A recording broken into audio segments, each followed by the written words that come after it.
got some shenanigans.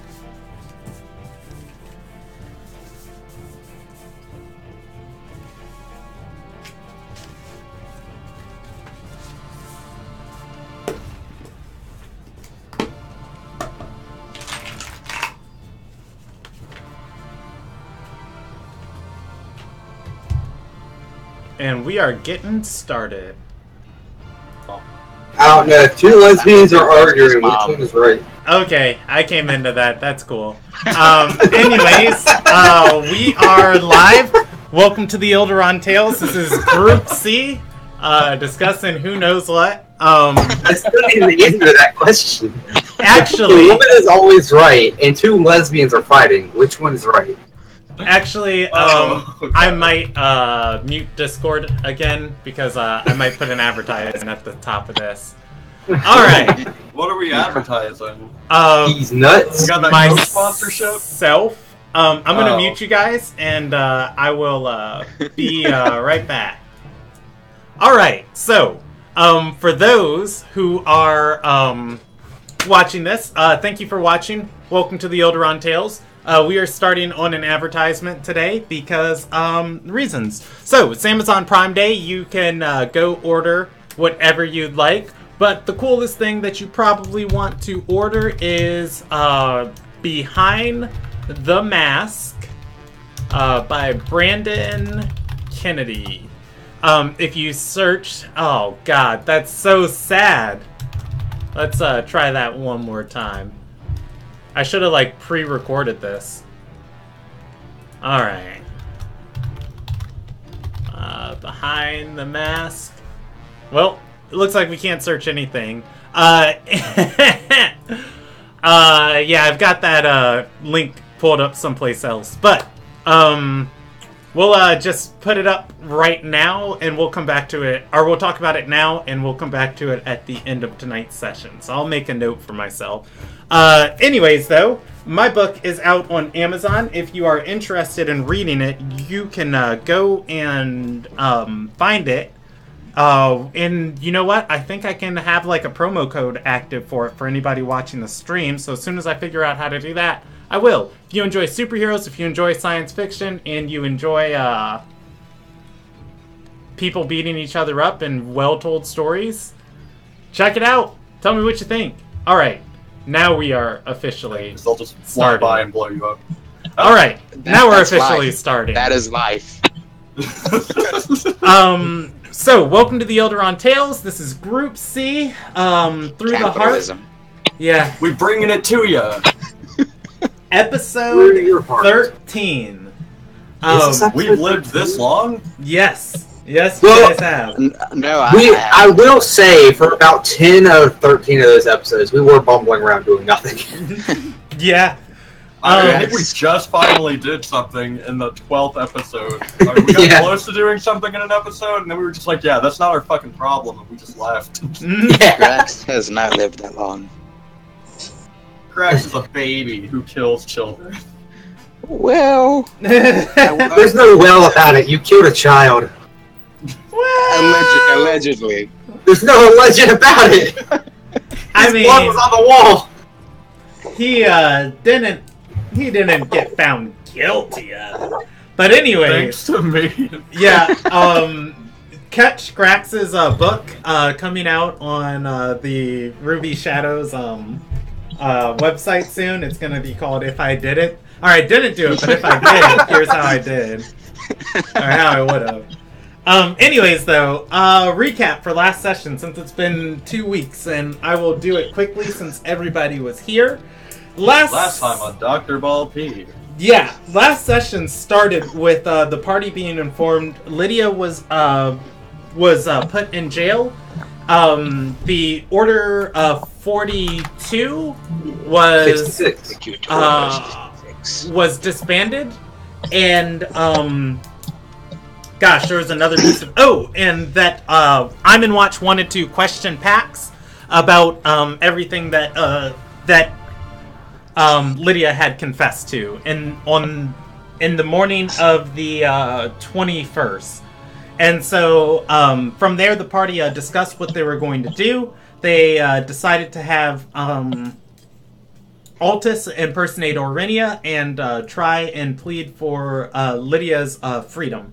You guys went to Imanwatch the next day and refused to leave Pax's side, even though they didn't care about any of you guys, but wanted to question her. You guys confessed to some crimes that they weren't even charging you with, and told them that Lydia was covering for you. The party was fined a significant amount of money, but Altus, using Aurinia's blue contract, was able to get a huge portion of that fine and your sentence reduced. From there, you guys moved to the dungeon to talk to Lydia. Who is covered in poop, by the way. Yes. The dungeons of Imanwatch are not a pleasant affair meant to hold criminals long term. That said, after talking to Lydia and finding out that her father sentenced her to life in prison, which I would still want to say, she confessed to murdering 11 people, and life in prison is not a bad sentence. But anyways, after finding out that she was in prison for life, the party decided to break her out of jail. Icium ran for the Popos, and Carter had already left Imanwatch to go investigate things at his guild house. Investigate, air quotes. Yes, read. From there, the party was successful in getting Lydia out of her cell. However, not before invoking a almost full prison riot, except nobody else was out of their cell. The guards were alerted to what you guys were doing, and you were stopped before you could leave the dungeon. From there, the captain confronted Altus, and Icium confronted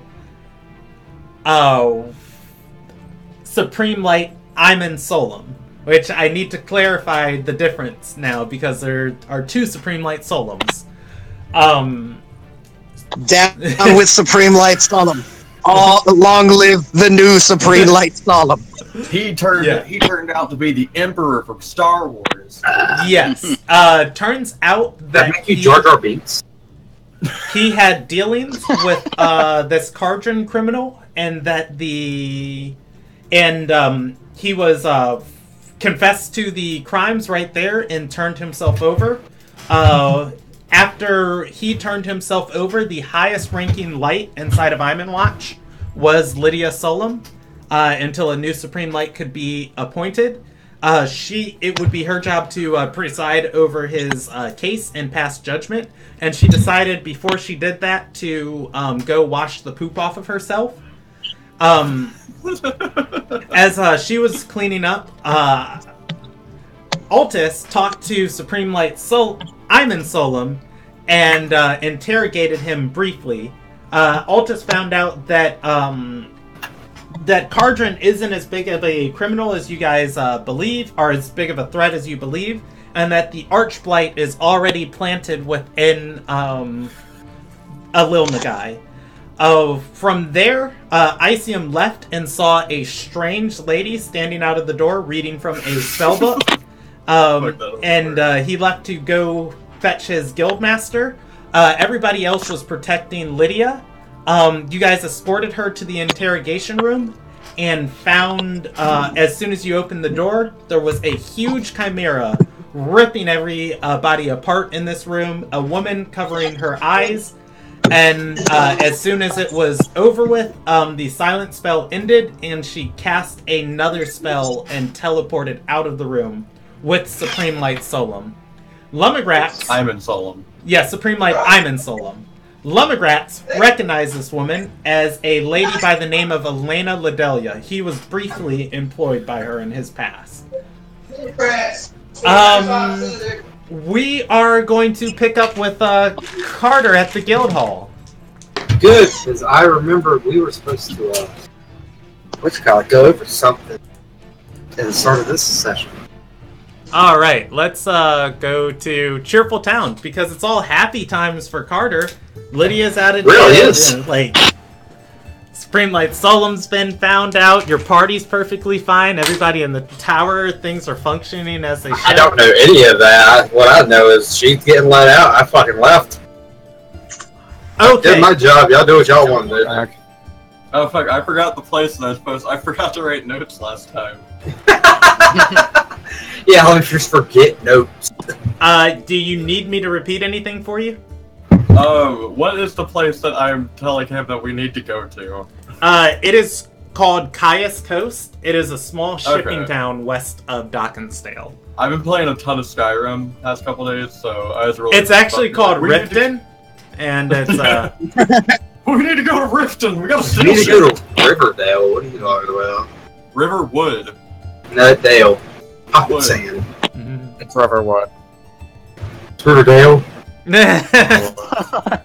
Pocket sand. It's actually called Mods, and there's a whole nother city. No, I'm kidding. With mods, Riverdale and and Skyrim experience, because not all of the towns of Skyrim are there, as shown in the first era map. Yeah, like what it is Riverdale is a place that consists of nothing but Dale Gribbles. I shortened the amount of space taken up by my webcam on the stream, but if anybody ever watches, I always have a picture of Cyrodiil and Skyrim behind me, because I am a fiend for some Elder Scrolls games. They're right there on the wall. I thought you were gonna be like, I have a giant picture on another website you can look at to admire me on. That's great.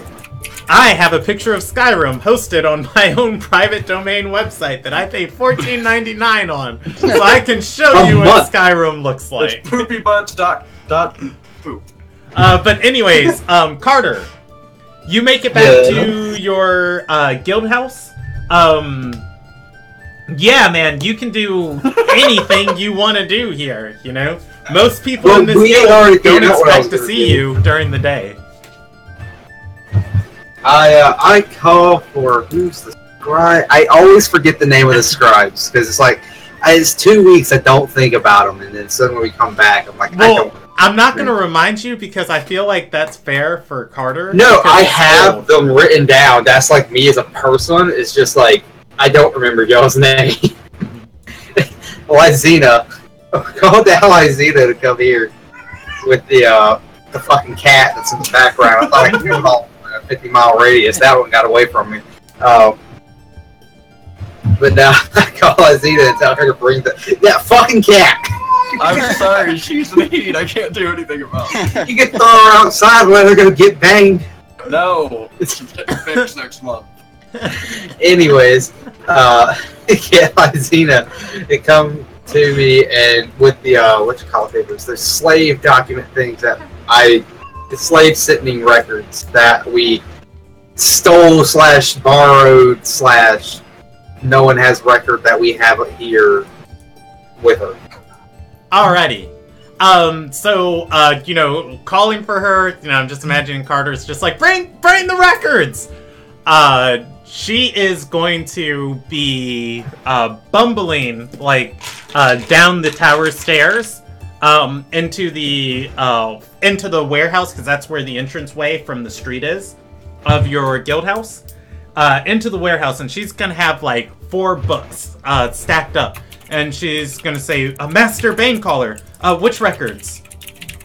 The slave sentencing record. She's gonna nod, setting down everything she's carrying on a barrel, running out of the room, running back in with those books, and I think it was just a singular large tome you guys got.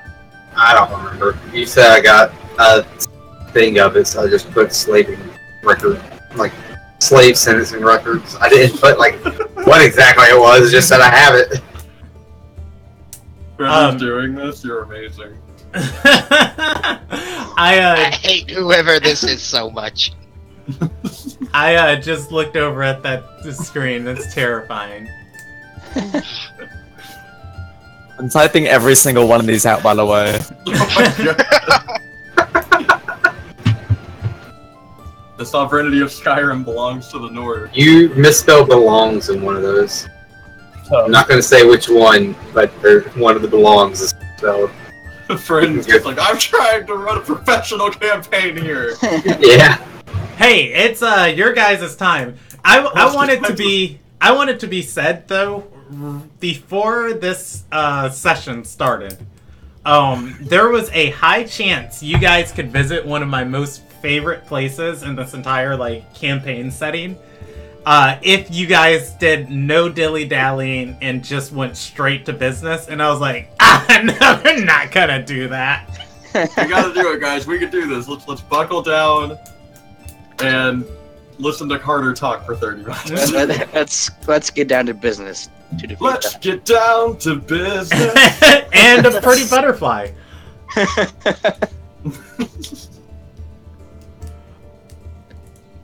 But Carter, you are talking to Lysina. She has the book with the necessary records in front of you.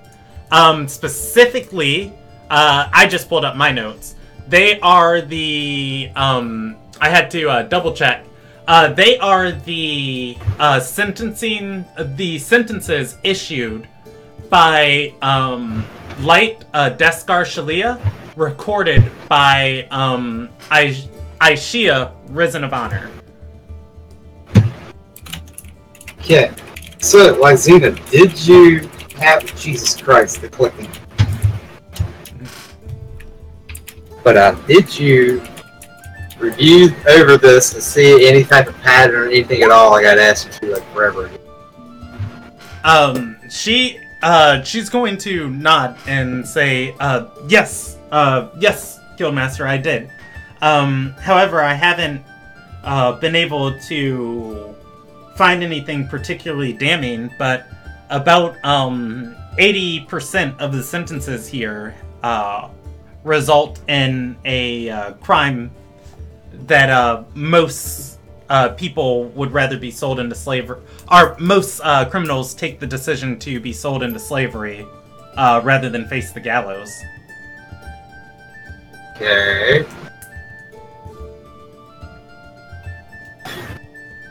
I don't know how I would go about this. Jesus Christ, I look down, it's nothing but white. Okay, 80% took that. What about the other 20% that, like, you would rather just serve the jail time? She nods and says, it's rare, but their sentencing is harsher than most other lights in their position. Well, let's look at those. What are those? Alrighty. She rolled a insight check on the information she read. Sitting and reading with her, Carter is entitled to one of his own. She can assist you by pointing out things on the paper and how the records work. Okay. She does that rolled give me advantage? Yes, you have advantage. Earlier, she rolled a 7. So. Alright. A 17. So things Carter is going to notice, while she is right about the numbers, this started at a particular point. At about 2 months ago, the amount of sentences that they were just committing, are just, transmuting people to slavery. Was that the proper word? Trans something. But anyways, it upped dramatically. Like, probably before then, it's 60% of people go to jail, 40% have the option to, enter slavery rather than being killed. And then at one point, it just skyrockets to 90%, every single person. Death or slavery, death or slavery, death or slavery, death or slavery, death or slavery. So wait, is there new? So it's like it goes to a choice, or they just get jail time, or just get death? So what these people do specifically, and you're gonna pick this up from reading this. Once somebody is found guilty of a crime, these people sentence them to. If the Supreme Light hasn't passed a sentence, it's the Lesser Light's job to pass sentencing on people. So, like, like how Lydia was sentenced to a crime, and you guys were called so that Light could judge the severity of her sentence. That review is what this person does. That secondary review. Then that person makes a secondary decision on it and says, that was too harsh, I'm lightening the sentence, or that wasn't harsh enough, I'm increasing the sentence. Every single time, well, nearly every single time, these people have increased the sentence that anybody else has judged on the criminals they review. So everything is, before then, some sentences would be like, oh, you serve, 3 months of jail time, that's too harsh, you serve 2 months of jail time. Oh, Lumigrax, you killed a kid and you got life in prison. No, you're either going to the gallows and dying, but any sentence that would cost your life, you have the option to serve out in slavery instead. And so allegedly. There's all of their sentencing is, well, most of their sentencing now is slavery or face death is their judgment. If it doesn't fit, you must acquit. Yeah, 9 times out of 10, when somebody is faced with the gallows or slavery, they pick slavery. Yeah, it sounds like they're working with the slavers for money. You're not here. Yeah, it almost sounds like they're corrupt. Yeah, almost. What? The bureaucrats? No. But, well, that's, peculiar. Skyrockets like that. Rockets in flight! Well, that at least shows the, Jesus Christ, the screen, guys. Can we get the screen wiped? Please. Yeah, I will, for you guys. Nah, we're good.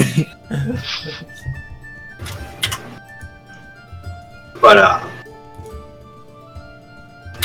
okay, well, maybe, I don't know, should I go talk to some of these people and ask them? Isaiah, what do you think about this? I think you should shut up! Jesus. Alright, so, asking Lysina her opinion on it, she is going to roll a second insight check now that you pointed out to her, and try and piece this together and say... I'm sorry. Yeah, she's going to point to a specific day, or, like, where this picks up, and she's going to say, I didn't even notice that, reading over it. And looking at it, she's going to say, they might be getting money or bribes for these sentences. Of course, slavers make money every time somebody's faces a sentence like this. The question is where to find that trail, though. If they are getting money, which it would make sense. Find that type of trail, would be all under the table, and there's probably no paperwork or trail to it. They'd have to catch it in the act of happening.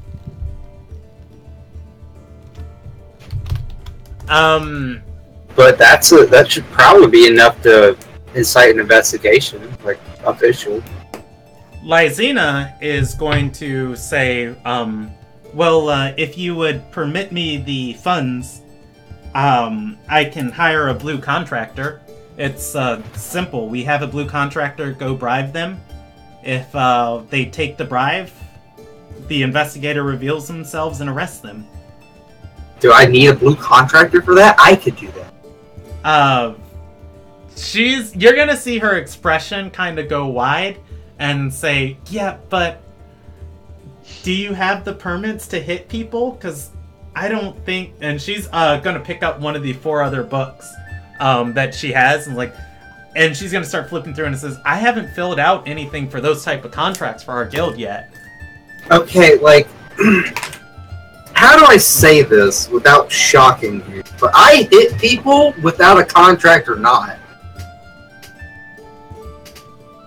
Like, I'm pretty sure just the other day I smashed the heads of 2 different people against the wall with my freaking maul.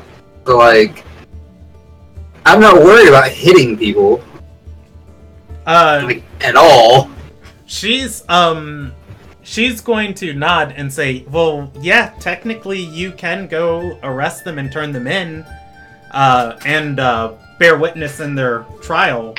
But if you use force against them or they use force against you... How much does a blue contractor cost? She is gonna mull it over and say, I could... Yeah, she's gonna say, I could find an investigator willing to look into this matter for 500 gold. 500 gold? Sure, why not? Take the last 5 out of the coffers we have. I'll throw over my 495 gold that I have in my pouch. Let's use that, because I don't want to spend too much of the coffer. Alright. She takes it and nods and says, and shall I return the records? Sure. We don't really have a... Did you make a copy of them? She has not. By the way, Altus comes busting in the door, of the warehouse. Ah! Carter, we gotta go! What the hell is wrong with you? Look, people are trying to kill other people. I found some stuff out. We broke Lydia out, by the way, so that's cool. Her dad. Lyzena's going to hold up her hand and say, "Could you guys please stop confessing to crimes in my presence?"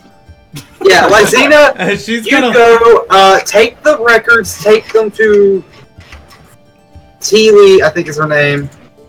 Is she writing all this down? No, she's not. Yeah, it's Lyzena's job to scribe for you guys, but she does not want to be indicted in any of your crimes. It's like, Lyzena, you go ahead, leave, take those records, take the records to Teely, tell her to make a copy of it, and then return it back to the place it's supposed to go. You go find a blue contractor with that cash and get the hell out of here. I'm a blue contractor. Not you fakey.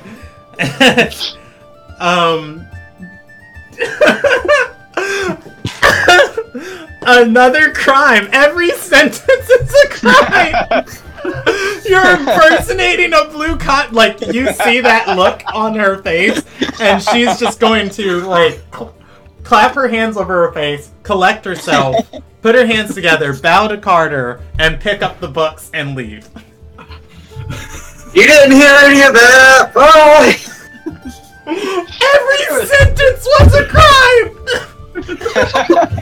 Was it? I don't think every sentence was a crime. Hey, we need to go, wasn't. But we need to kill people that are trying to kill us. We broke Lydia out of jail. Oh, I'm a blue No, you're fake, like... Not everything I said. Quit. You're going to make her quit. Nah, she loves me. I'm probably the shining light of her day. Okay, anyways, people are gonna die. We found Cardrin. Solemn Light's gone. But like, we knew where Cardrin was. Like, the whole time. Oh, well, we need to go kill him. I sent people there, and then we're gonna go kill him. Okay? You wanna go kill? Come on, you wanna go kill? Come I on, mean, Carter. it's not... Killing. Come on, Carter. Don't make me throw an axe at you. Come on, Carter, we gotta go. Okay, so you broke... Oh my god, you broke Lydia out of jail after they said they were gonna let her go, okay? Basically like God King now, so everything's cool, like we're fine. Okay, can y'all start doing me favors and, like, before you go, like, say on a wild whim to break somebody out of prison, can you stop and think for like half of a second? I wonder how the repercussion of the guild will look. I'm just gonna say, real quick, it was all Lumbergrax's fault. Hey. You know, I highly doubt that. I don't think Lumbergrax. You know what? I would say you don't have to roll a deception check for that, but he does have reason to doubt you, so go ahead and give me a deception check. I for some reason feel that is wrong. Like, yeah, in the back of my mind. Carter can contest it if he likes. What is it, insight? Yeah. I mean, passively, Altus is a little bit of a strange fellow, just barely beating it. Just like, yeah, Lumbergrax did kill people. Wait a second. It's great, just out of character real quick, it's great because he's like, you're lying, when it really, Lumbergrax is like, jailbreak? Okay. It's like, there's no way he thought of it. I can see him going through with it, yes, but he thinking of it? No. I didn't technically break the door, so... But... You initiated. Let's go collect all the others from wherever the hell you we're going straight to Kaya's Coast. I already thought of that. I sent a courier their way that will tell them to meet us there. There's a bunch of people going there that I told about it, and we got to go meet them and stop whatever's happening because I didn't write notes. Okay. What is any other, like, I guess, member of the hall here right now? Like, is Prophet Octus or Teely within earshot? No. Teely does work here. You could easily find her if you wanted to. I'll be like, one moment, then we'll leave. I'm gonna go find Teely real fast. Alright, you see, you find her. She is in her, room. She is working on this book that you just gave, Lysina to have her make a copy of. She, like, as you could bust in the room, she's gonna look up and say, Lysina already told me. Quill in hand and inkwell over a new, book. That's not what I was gonna say, but thank you for being directly on top of it. I'm gonna head off, like, me and the rest of the people, normal group, we're gonna head off to Kaya's Coast. So I'll be back soon, I don't know, but, like, hold up. If we get any disturbing messages or just someone tries to kill us, make a note of it when I get back, or try not to die, one of the two. Is Teely within sight of me? If you followed Carter up there, she is. Her room's in the tower. I didn't, it's fine. She can just write down all my crimes. As Carter is talking to her, she's going to... she's gonna nod and say, Guildmaster, it's not my... Or Master Banecaller, it's not my place, but a word of advice. Mm-hmm. You should delegate your forces, the forces at your disposal, a little better. You already have agents within Kaya's Coast. And she's going to open her satchel and flip through it and hand Carter a form. Just reading over the form, it says Lil Haran went to the Kaya's Coast on behalf of the guild to handle one of your guys' jobs. I handed her back, like, yeah, I know we're going for a different reason, and plus I have no way of contacting her. I don't know how. I can't do the magic-y stuff, so I can't really do anything right now, so I'm going to have to go there myself. I come up and I'm like, I'm magic. Not you, you faker. You're faking magic! I'm kidding. But, but it's probably where she's doing. I'm glad she's there. It's probably a completely different reason of what we're about to go there for. So maybe I'll run into her while I'm there. I don't know. But like I said, if anything happens, anything that noteworthy, just write it down and give it to me when I'm back. Okay, see ya. Let's go! Alright. Do you guys go to collect your guild members, or do you go straight to Kaya's Coast? I was told to go straight to Kaya's Coast, so we're going straight to Kaya's Coast. Onwards to victory! Alrighty. So, for... Tracy, you're so stupid! Yeah, we just told, like, to a scribe, you're making a blue contract. No, hey, now I'm useful to the Ruby Shadow or whatever. Are you, though? Totes, my goats. Alright, so... I don't know what all of that is, but it's cancer, just looking over at it. Anyways... Welcome to our group, that you can say about everybody here. Rodney, I'm terminal. Icium, and Lumigrax. You guys open... Oh, and let's go to some battle music. You guys open the door, see this chimera beast. The room is silenced from a spell. And then the silence ends. The woman in the center of the room teleports out with the supreme light. Lumigrax recognizes her as Lena Ladelia, and I can show you a picture of who you guys see. And then, as soon as it does, Lumigrax closes the door. That is where we are picking up. What do you guys want to do? I didn't realize there were other people in the room. Yeah. There, I'll actually roll a d8 on how many people are still alive. 3 people. I thought that he was in a chamber by himself. No, he was not. There were guards watching him. Inside? Yes. Most of them are dead. Okay. Well, I'm sure that 3 people can handle themselves. Alrighty, so you guys just gonna walk down. I don't know if I showed this to you. I think I might have just closed it. So you guys just going to walk away? No. Probably not. Alright. Lydia moves to open the door. If anybody else wants to act, you guys can roll initiative. You will act in the initiative round. And I need the 2 more die for initiative. There you go. I wanted to act, so I rolled for initiative. Alright, I'm back. What's up? Are we fighting? You killing that Chimera thing? That was a good initiative too. Damn it. Yeah, that's the decision being made right now. Lydia is going in the room. Yeah, I'm going back in. Yeah, I'm attacking the Manticore. Alright. See, I get them mixed up all the time. We're going to do this as cinematic combat, as it doesn't have a lot of room to run from you guys or move around. God damn it. My initiative. Alright, give me some initiative for Icium. 7. Okay, so... That's better than me. Damn. You guys have lost initiative. The turn order is... Well, actually, you'll see the turn order as we go about it. So, Lydia moves to open the door. She doesn't do so yet. She moves back towards the door, and this is where initiative kicks in. There is now sound emanating from the room.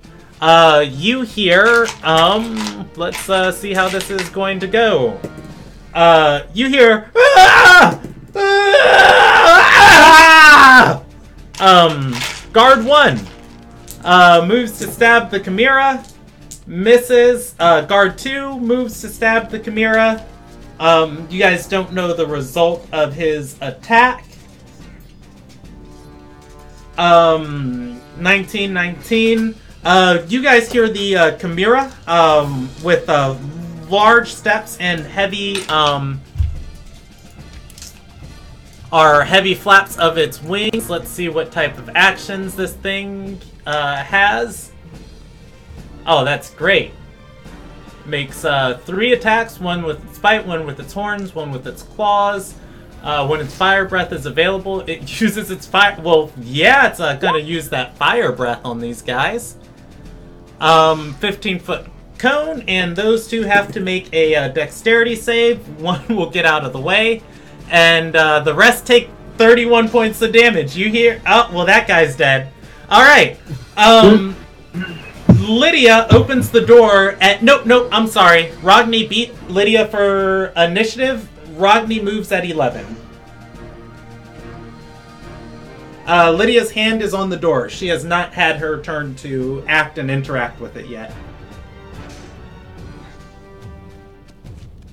Charles, what does Ragni want to do? Ask Lydia to step back. Yeah, you can move through her square as she is willing. Alright, so, you step into the room. You see this you see this Chimera just, three-headed creature, just a monstrosity stitched together with magic, just claw on top of a creature, or on top of a guard, and just, smoke rising from its mouth, and the back stone of the room is seared. There is what was a corpse, there along the back wall. 2 people remain alive inside this room. It looks towards you. Oh god.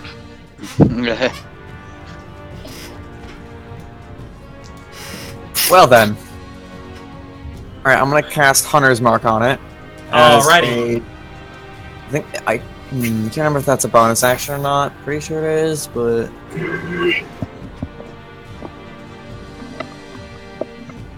because I have spells as a ranger. Yeah. I forgot Hunter's that. Mark is a bonus action. Alright, casting that as a bonus action, and then does getting out my bow count as an action? No, you can interact with one object for free on your turn. Alright. As part of your So I get movement it action. And I am taking 2 shots. Alrighty. Roll me 2 attack rolls against this thing's AC. You don't have advantage, but the 15 hits. The 13 misses. Alright, 12 piercing damage. Ragni is going to bloody this thing. Oh, yeah. Alright. That's 16. Ragni bloodies it.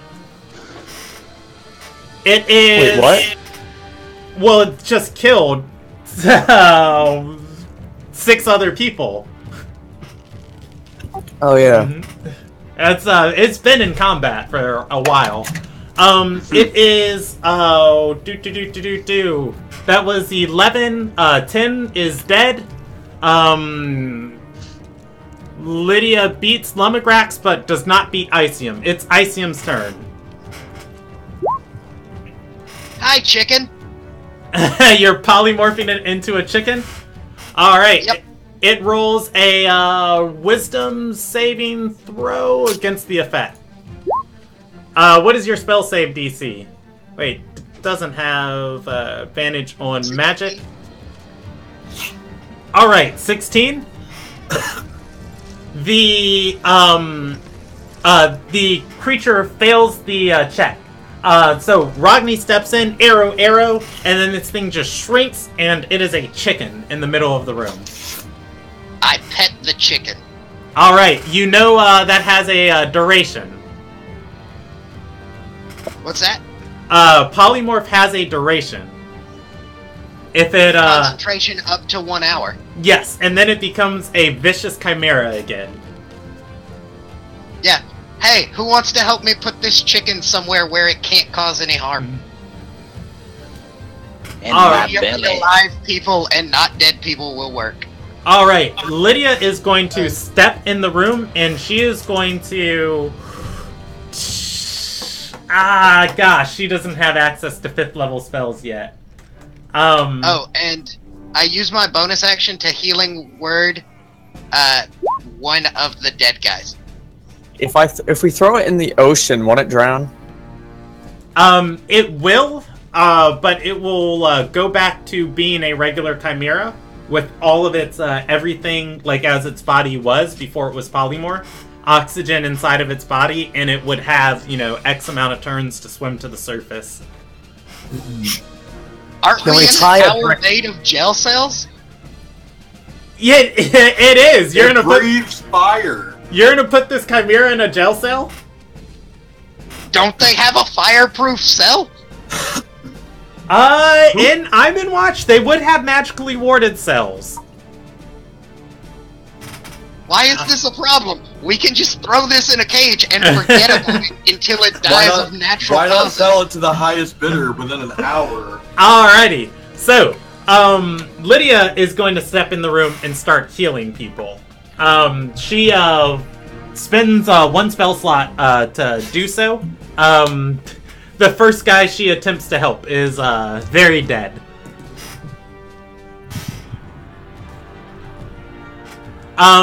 It is bottom of the initiative round. It is Lumigrax's turn. What's he do? There's a chicken cocoon in the room. I hold my turn. Alrighty. So what do you guys want to do with this chicken? Because you have an hour. We want Magically warded cell. we want to cook it. We want to cook it and eat it.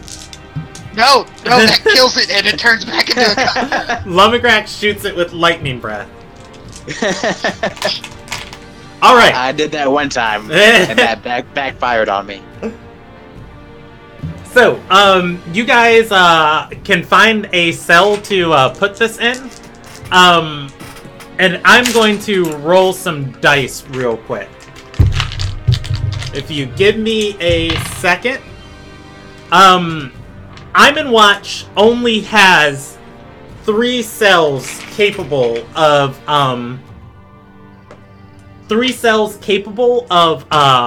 containing this thing, and only one of them is open. So you guys can put it in that cell and just close the door and forget about it, if you'd like. I vote we do just that, and then tell people, hey, there's a chimera.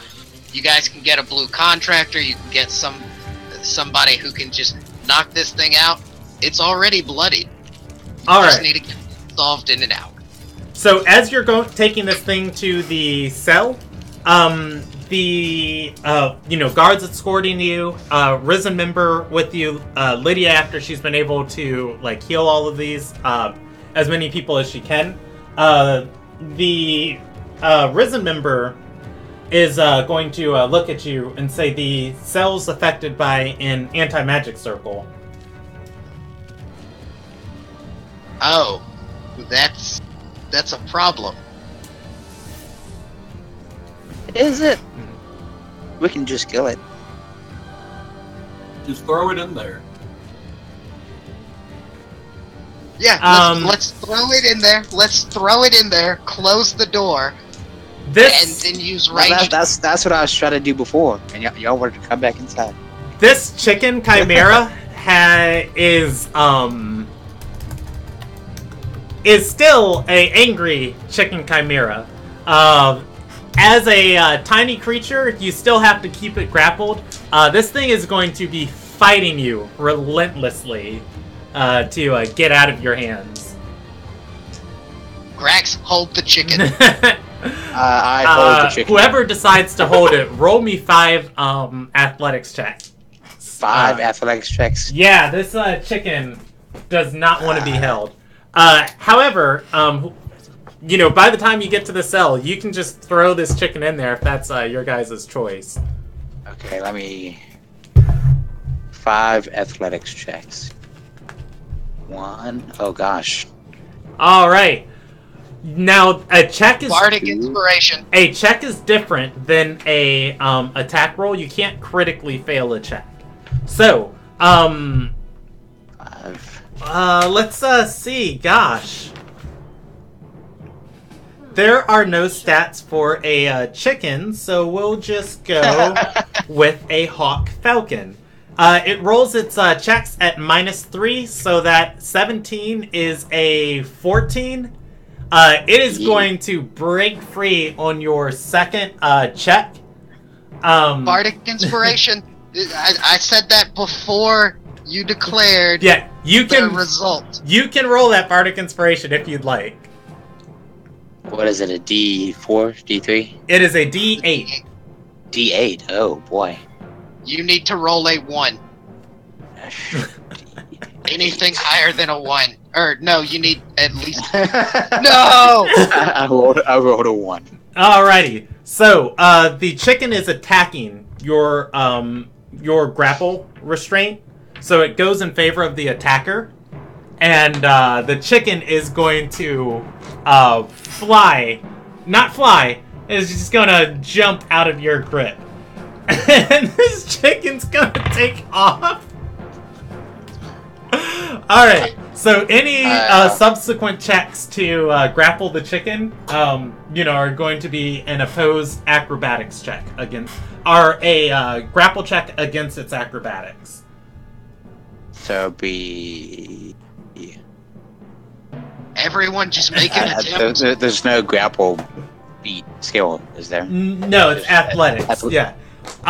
So you have You already- 3 guards, plus Lydia, plus a risen scribe. I'm trying to catch this chicken. 7, 10, 16, and 14. Alright, so the chicken's going to make 7 more checks to get away from you guys. If we don't catch him this time, I'm gonna... Beats,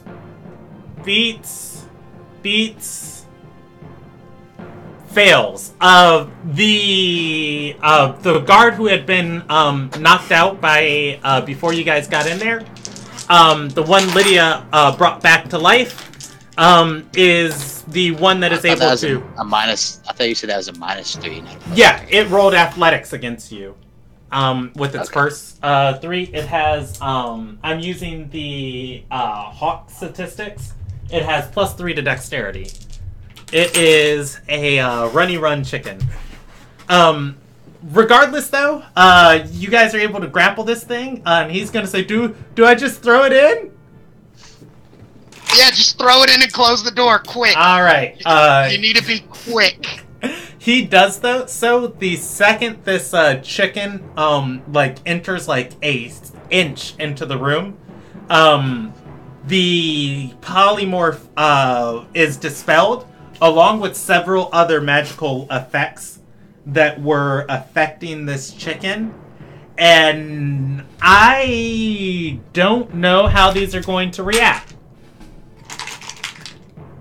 So, wait, was it a summoned creature? Wouldn't anti-magic unsummon it? Yes. Typically. It was summoned in a different way. It goes back to where it was summoned from, magically. No! That magic can't happen in the anti-magic field. The spells are going to... You're going to see, like, this pulsing energy around, like, just coming from this room. And it is going to burst, like, out as these spells are trying to rip reality and move this thing. And it is unable to because of this anti-magic field. The guard rolls a reflex save to close the door and rolls a 2. Bardic inspiration. You do so on a bonus action on your turn. This is happening like as a reaction type thing. Yeah, so a wave of arcane energy is going to pulse through this room, dealing 14 points of damage to everybody here. The guard dies. And No! the door is open. The Chimera is moving towards you guys on initiative. There are 2 guards who are at 19, and they're gonna slam that door closed.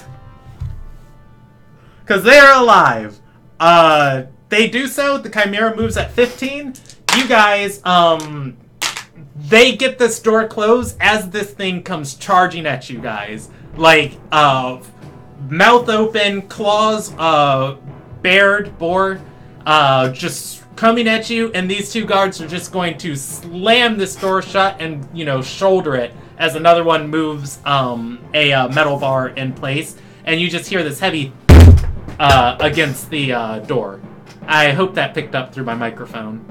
It did. Yeah. Alright, you guys have beat the Chimera in... You guys have beat the Chimera in combat. Lydia... Polymorph, a solution to all problems. Lydia is going to look at you guys and say, "Whew, well, that one I think we could have killed. But nonetheless, I'm proud of both of you." And she looks to Ragni and says, "And I don't think you probably would have killed it without my, or because of my tutelage." Ragni shrugs. Lydia is going to look back at the guards and say, "Well, I have no idea what to do from here." Hey, Haragni, can you just keep firing arrows at it until it's dead?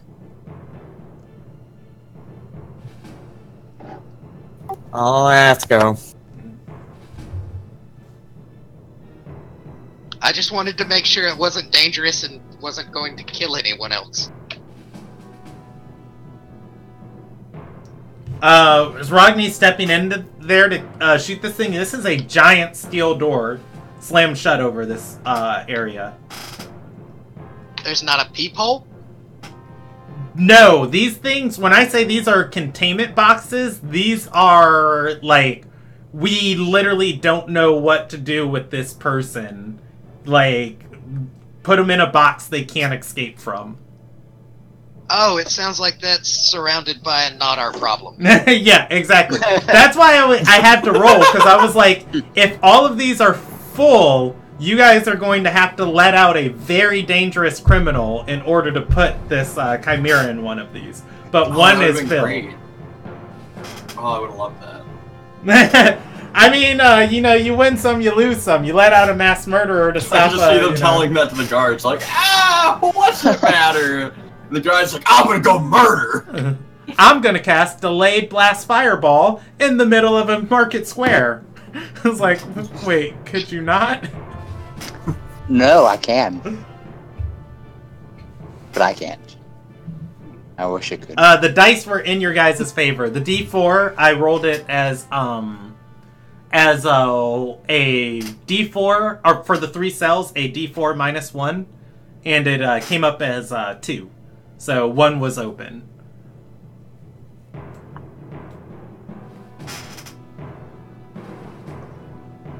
So, yeah, Lydia's told you guys she has no idea what to do. Supreme Light is a position for life. This is something she had never expected herself to be in. This is an appointed position that very few people ever get to even experience. Lydia, I believe you are more than qualified for this position. It's time for you to lead and show that you didn't just have your position because of your father. You can do this. I believe in you. She's gonna have like this determined look on her face as you start talking. And Lydia's not older than 14, 15 at most. And she's gonna like nod and say, yeah, you're right. All right, here's what I'm gonna do. All of you. Destabilizes the city. All of you, you go find this Cardron fella and tell him I want to talk to him. Bring him back to my tower. And I'll see about recalling that army so we can defend the city from the Archblade. My next decree is on legalizing marijuana.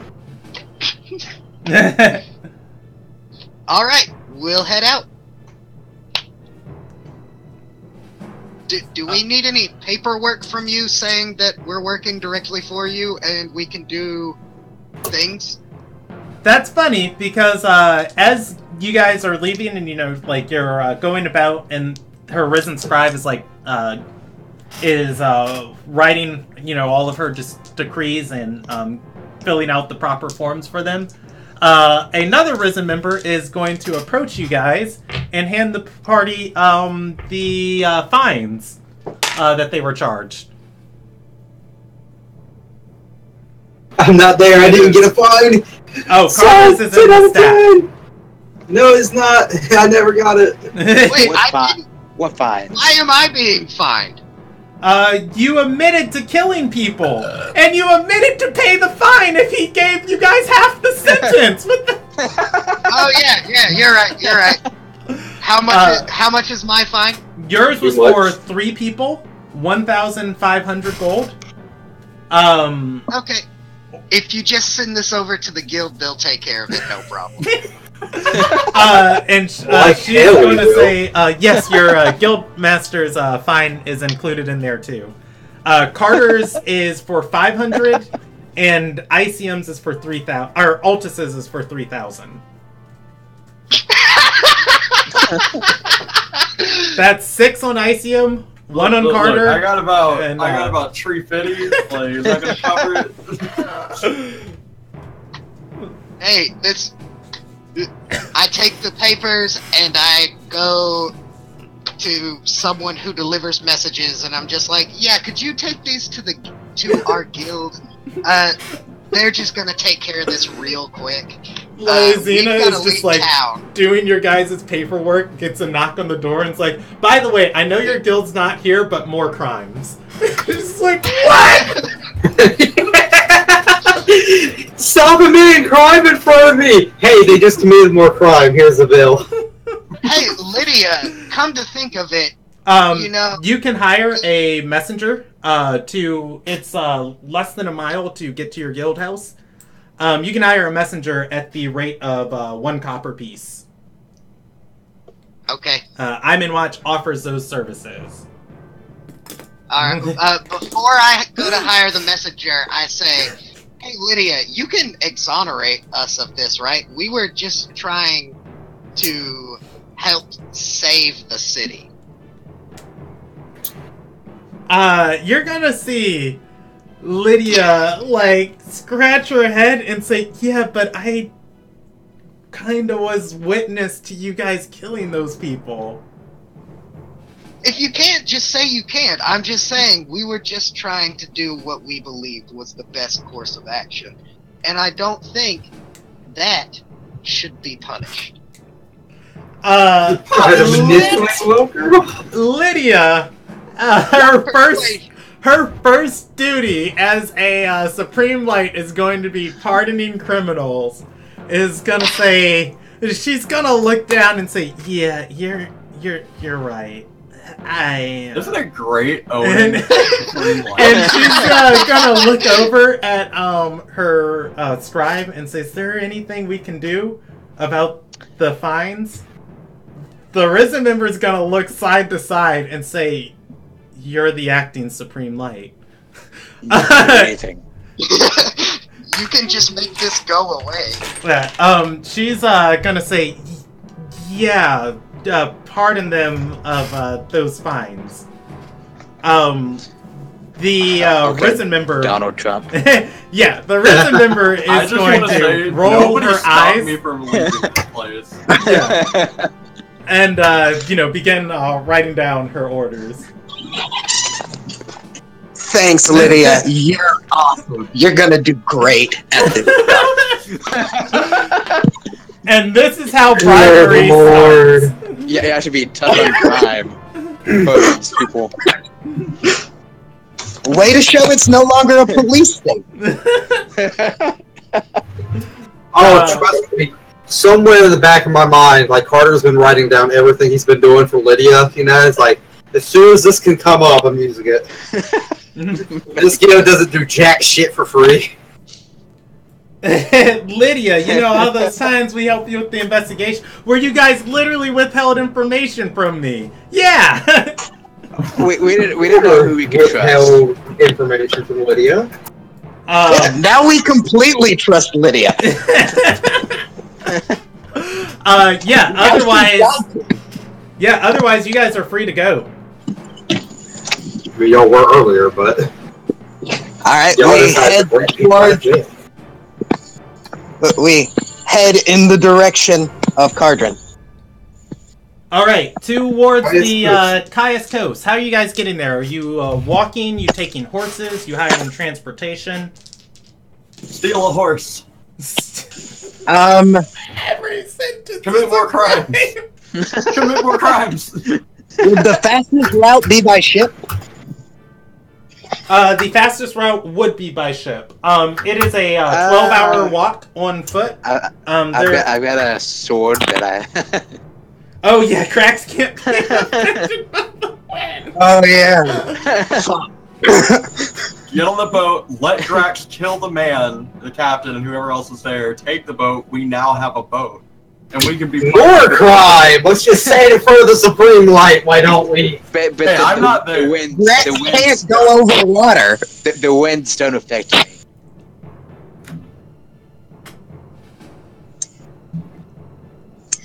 Like, we could row the boat, but we can't use the sails. Yeah. You said it's 12 hours, right? Yes, 12 hours walking. How much would it be to Run. hire a carriage? Well, see, that's the thing. So, if you're doing this expediently, you probably would want to hire a carriage, because travel is calculated in 8-hour intervals. So a carriage for this region, going to the Caius Coast, people actually, it's afternoon. Most of the carriages that are, used for shipping and carrying goods and workers for the city are not leaving, have already left, and the ones that are taking workers back out to these small outer cities, or outer towns, are not leaving for hours. Getting somebody to, normally it's, a couple silver to hop on one of these carriages and go. But getting somebody to, marshal their whole caravan early, you'd be looking at probably 20 gold a person. Would be your base negotiating price before you even start talking to, any individual merchant who may or may not be greedy.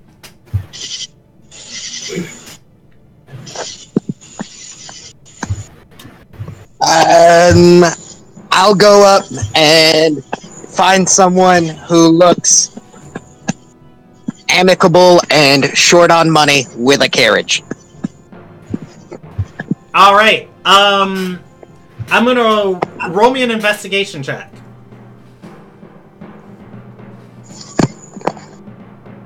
One second.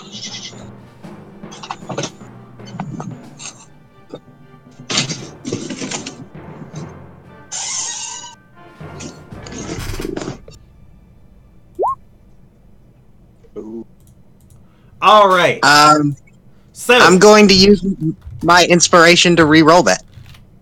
All right, re-roll it.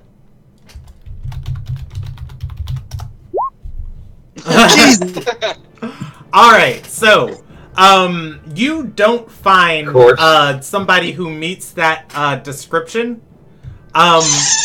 However, you do find a rather wealthy caravaner who lavish a Lil Nagian outfit, open robes, large belly, merchant of the ruby pendant on. But what stands out to you about him, like out of everybody here, that why you approached him, as he's waiting for the designated time for caravans to start loading up and shipping back towards these towns, he is actually teaching about generosity to a group of people sitting around his carriage. He's teaching the passage of shared blessings from the given wills as you approach and listen.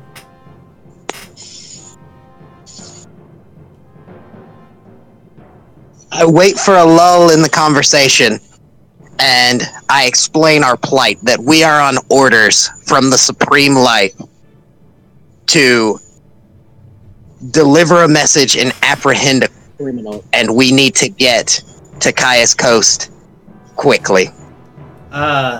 He's gonna smile and say, "Oh, of course, I'm always happy to serve Supreme Light Solemn, but I would need it to be worth my time, because I'd have to move my caravan there, and then I'd have to move it back for the evening."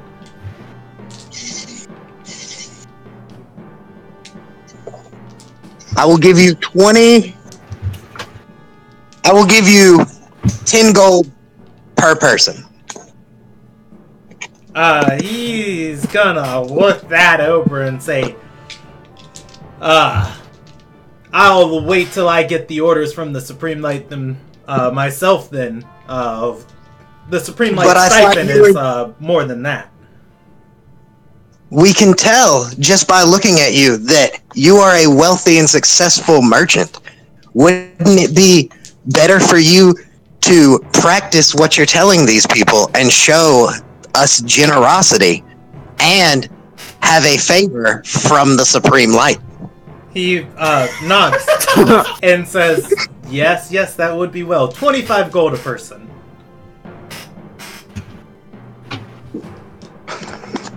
You can just send that to the guild hall. Bill it too.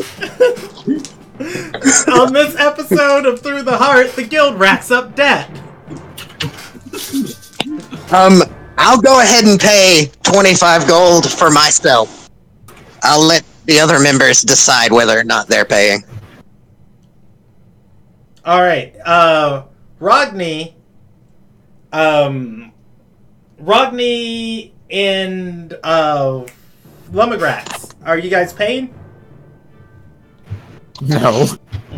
All right, Rogni walks, or Rogni can catch a ship without Lumagrax, right? I look at Grax and I point to his hand. Yeah, I'm paying. How much? 25 gold. Okay.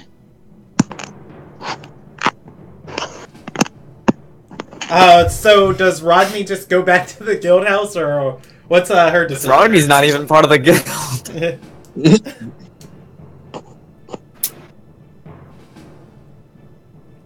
What's her decision? She's gonna go hang out outside the guild house.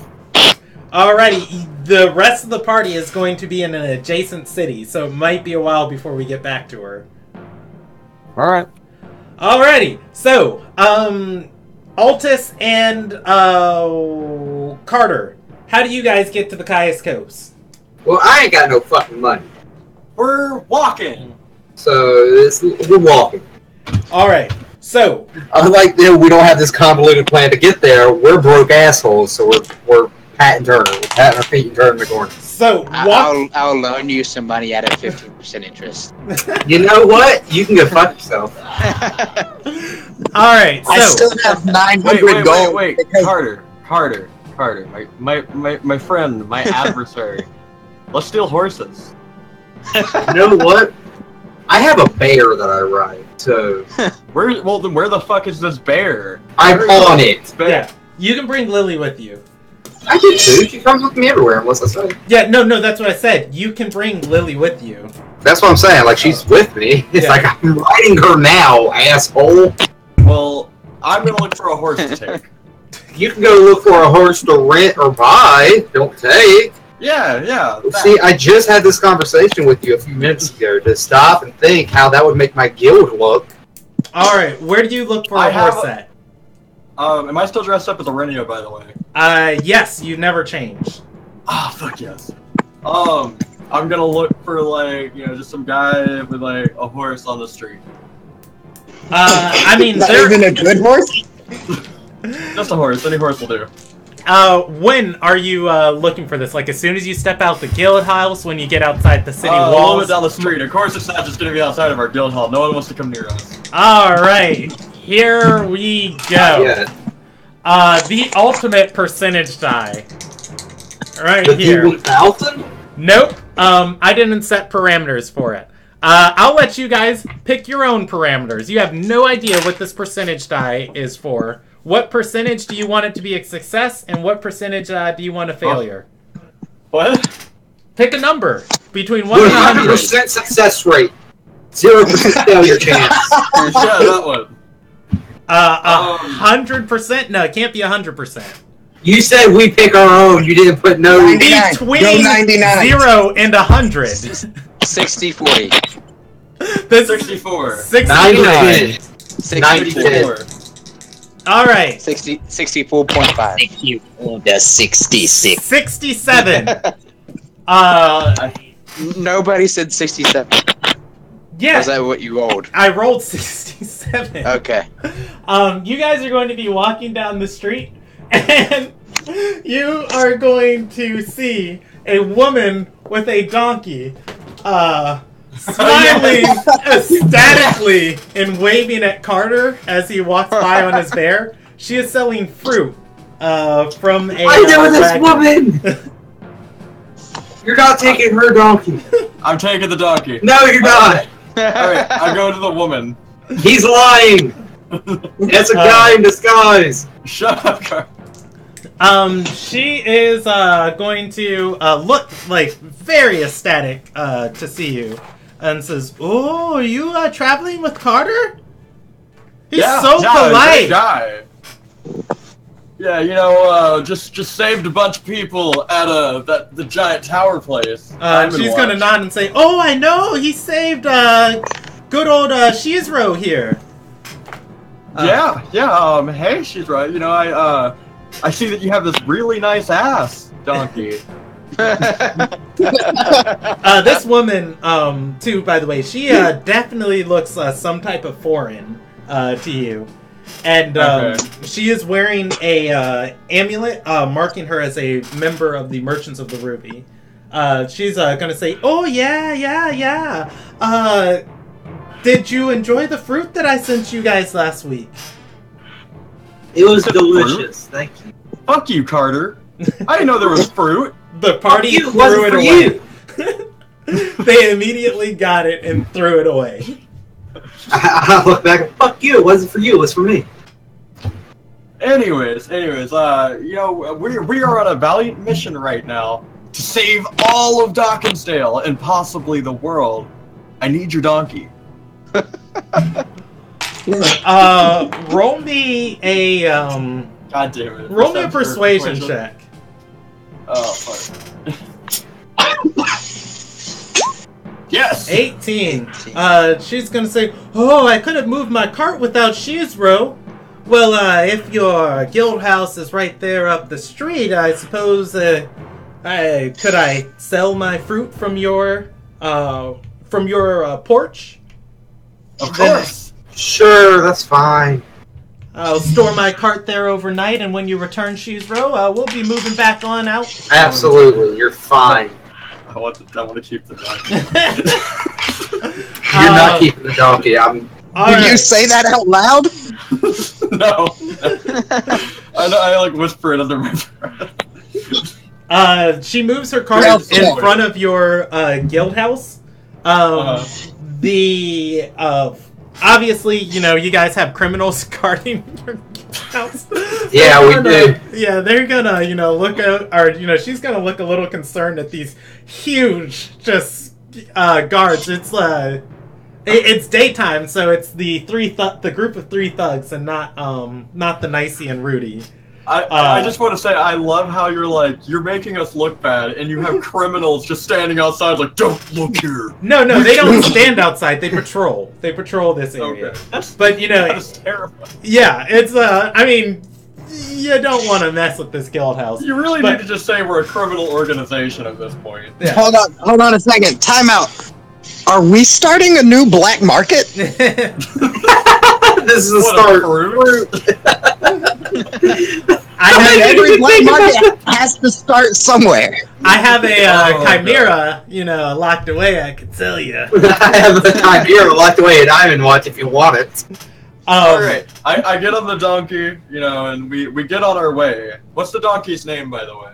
Shizro. I asked her. It is spelled, I'll put it in Roll20, S-H-E-Z-R-O. Shizro. Hello, Shiazro. Alright, Shiazro and I go off into the yonder with I will tell the guards before I leave that she's fine where she's at. Alright, they nod and not to mess with her. She's going to continue peddling her fruit as, you know, as people come by. The ass rides the ass off into the distance. So, damn, it's a once in a lifetime thing to see an ass with two asses. That's a lot of ass play. Yeah. All right. So you guys take to the road. You're gonna get there a little bit, you know, before the rest of your party, as they were, you know, delayed, moving behind you. But nonetheless, with mounts, you guys are, So here's the thing: travel is calculated in 8 hours. It's assumed you travel for 8 hours a day, and then, you know, you rest, and that way, you know, it prevents you from getting exhaustion.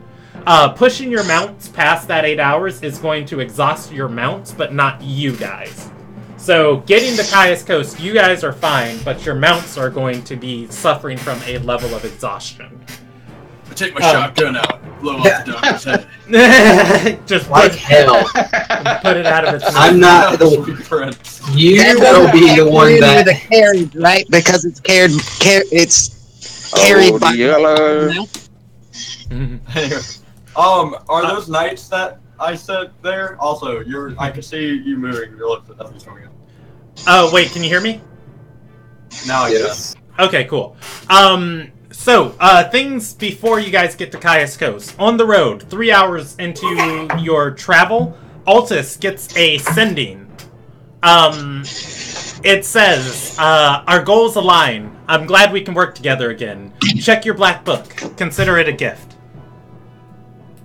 I checked the black book. I have a black book. Oh no! Oh no! Oh no! As Altus opens the book, he notices the cover of it is glowing. There is an eye moving on it, like this really weird red disfigured eyeball planted inside of the book.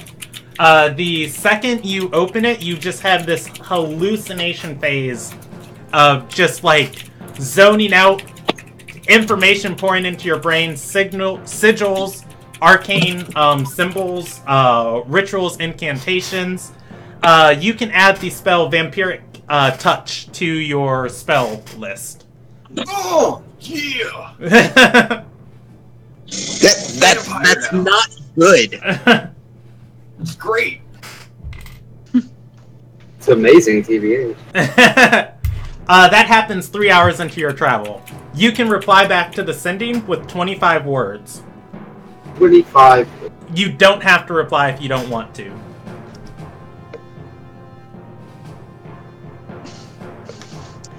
I do reply. Like, yo, what's going on? Should have been like, new phone, who dis? So, the way sending works, it's a one-way message, and then the person who receives the message has a chance to reply. It costs him another 5th level slot to send another sending, and he's not going to do that. What's going on? Like, nah. I'm gonna send. Are you the one that I met in the tavern the night before I killed before I killed Arenia? And yeah, what I'm telling you is you don't get a reply. He That's can't. fine. I just want to send that. Okay. Okay, let me get this. For some reason, it's not wanting to pop in there.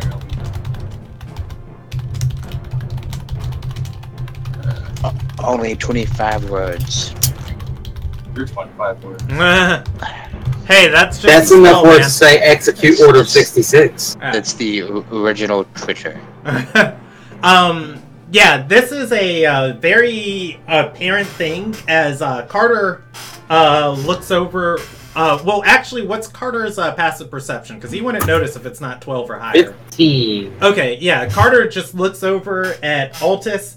You know, he's reading from some weird Necronomicon thing, almost falls off his donkey as, like, he spaces out for a moment, like, head tilted towards the sky, eyes rolled back into his head, and then, you know, he just starts shaking his head and blinking. And the book itself, eye gone, you know, fleshy tomb gone, pages blank. It is just a black book.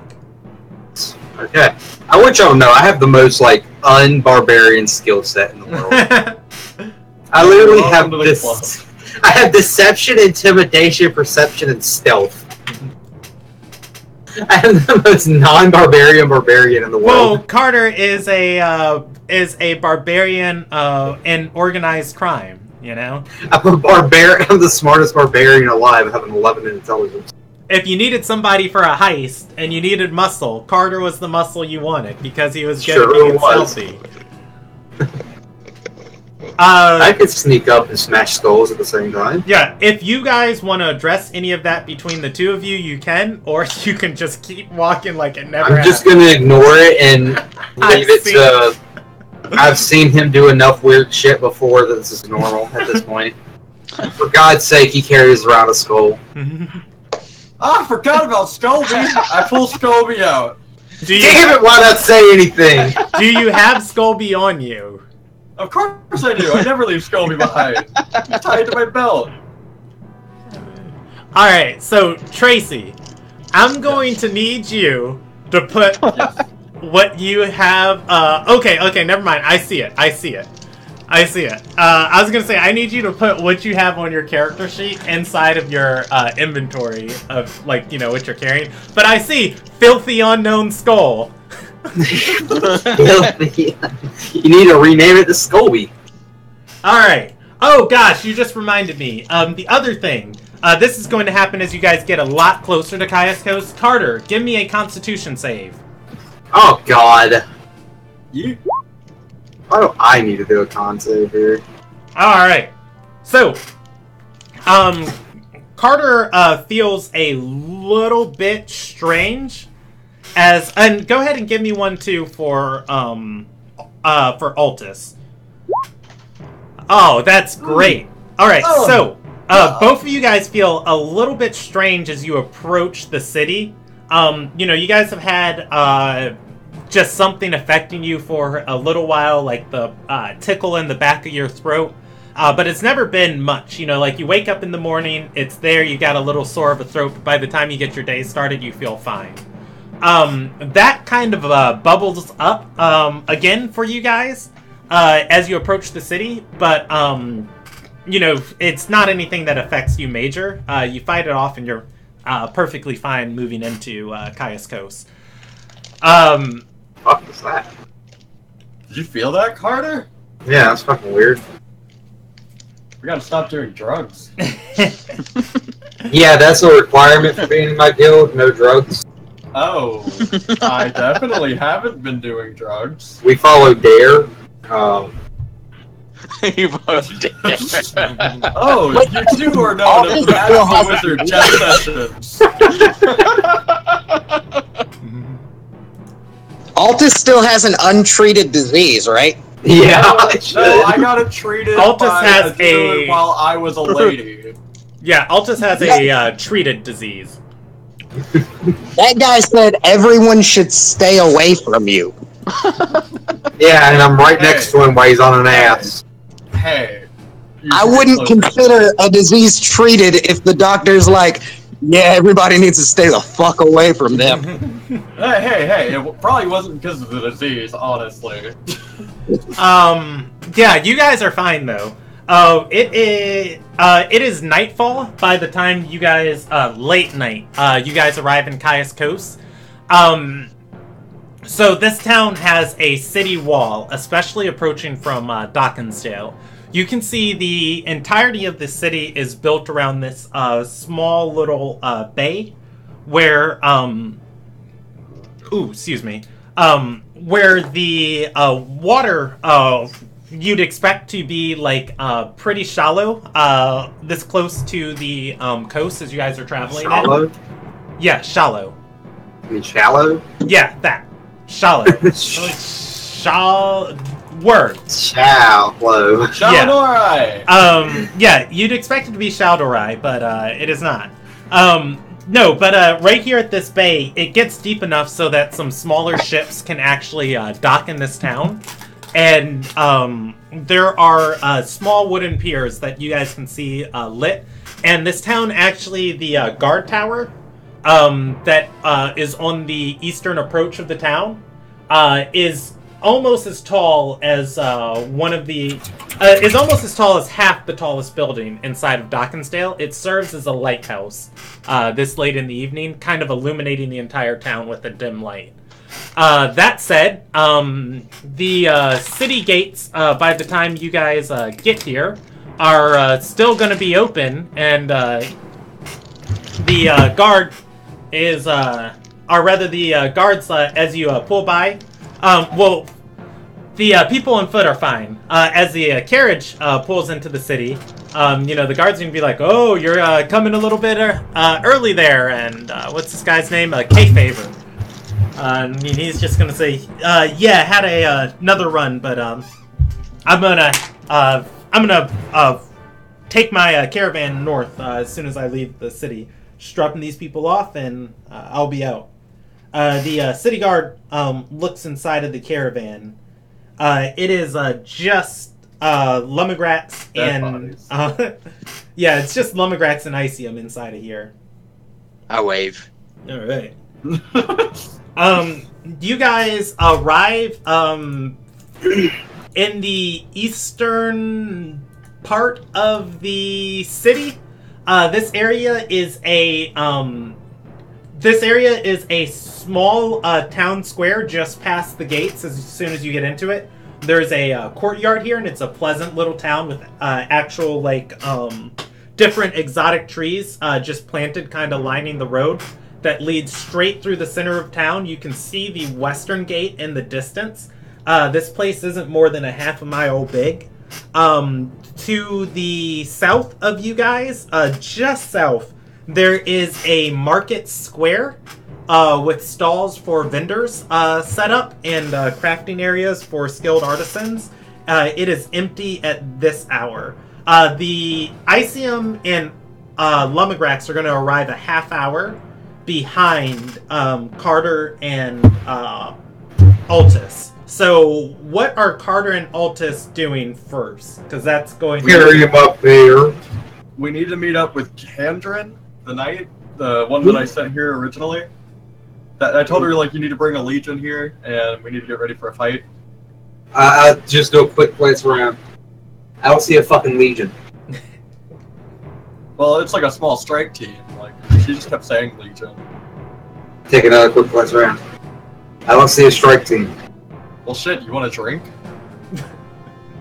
What time is it? It is late in the evening. You guys get here well into 2 hours after nightfall. Sure. You're gonna have to pay that because I don't have money. We head to the nearest inn. Alrighty. That is fantastic. You guys can walk there. The other two members of the party, what are you guys doing when you get here? Altus told you to come here. He didn't tell you much of what to do once you got here. I'm assuming that we rested in the carriage and my spell slots are renewed? No, the carriage ride is way too pumpy to get a long rest on. Darn. Okay.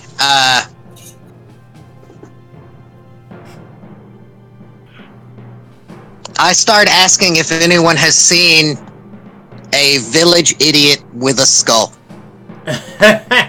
Roll me an investigation check. And an ass.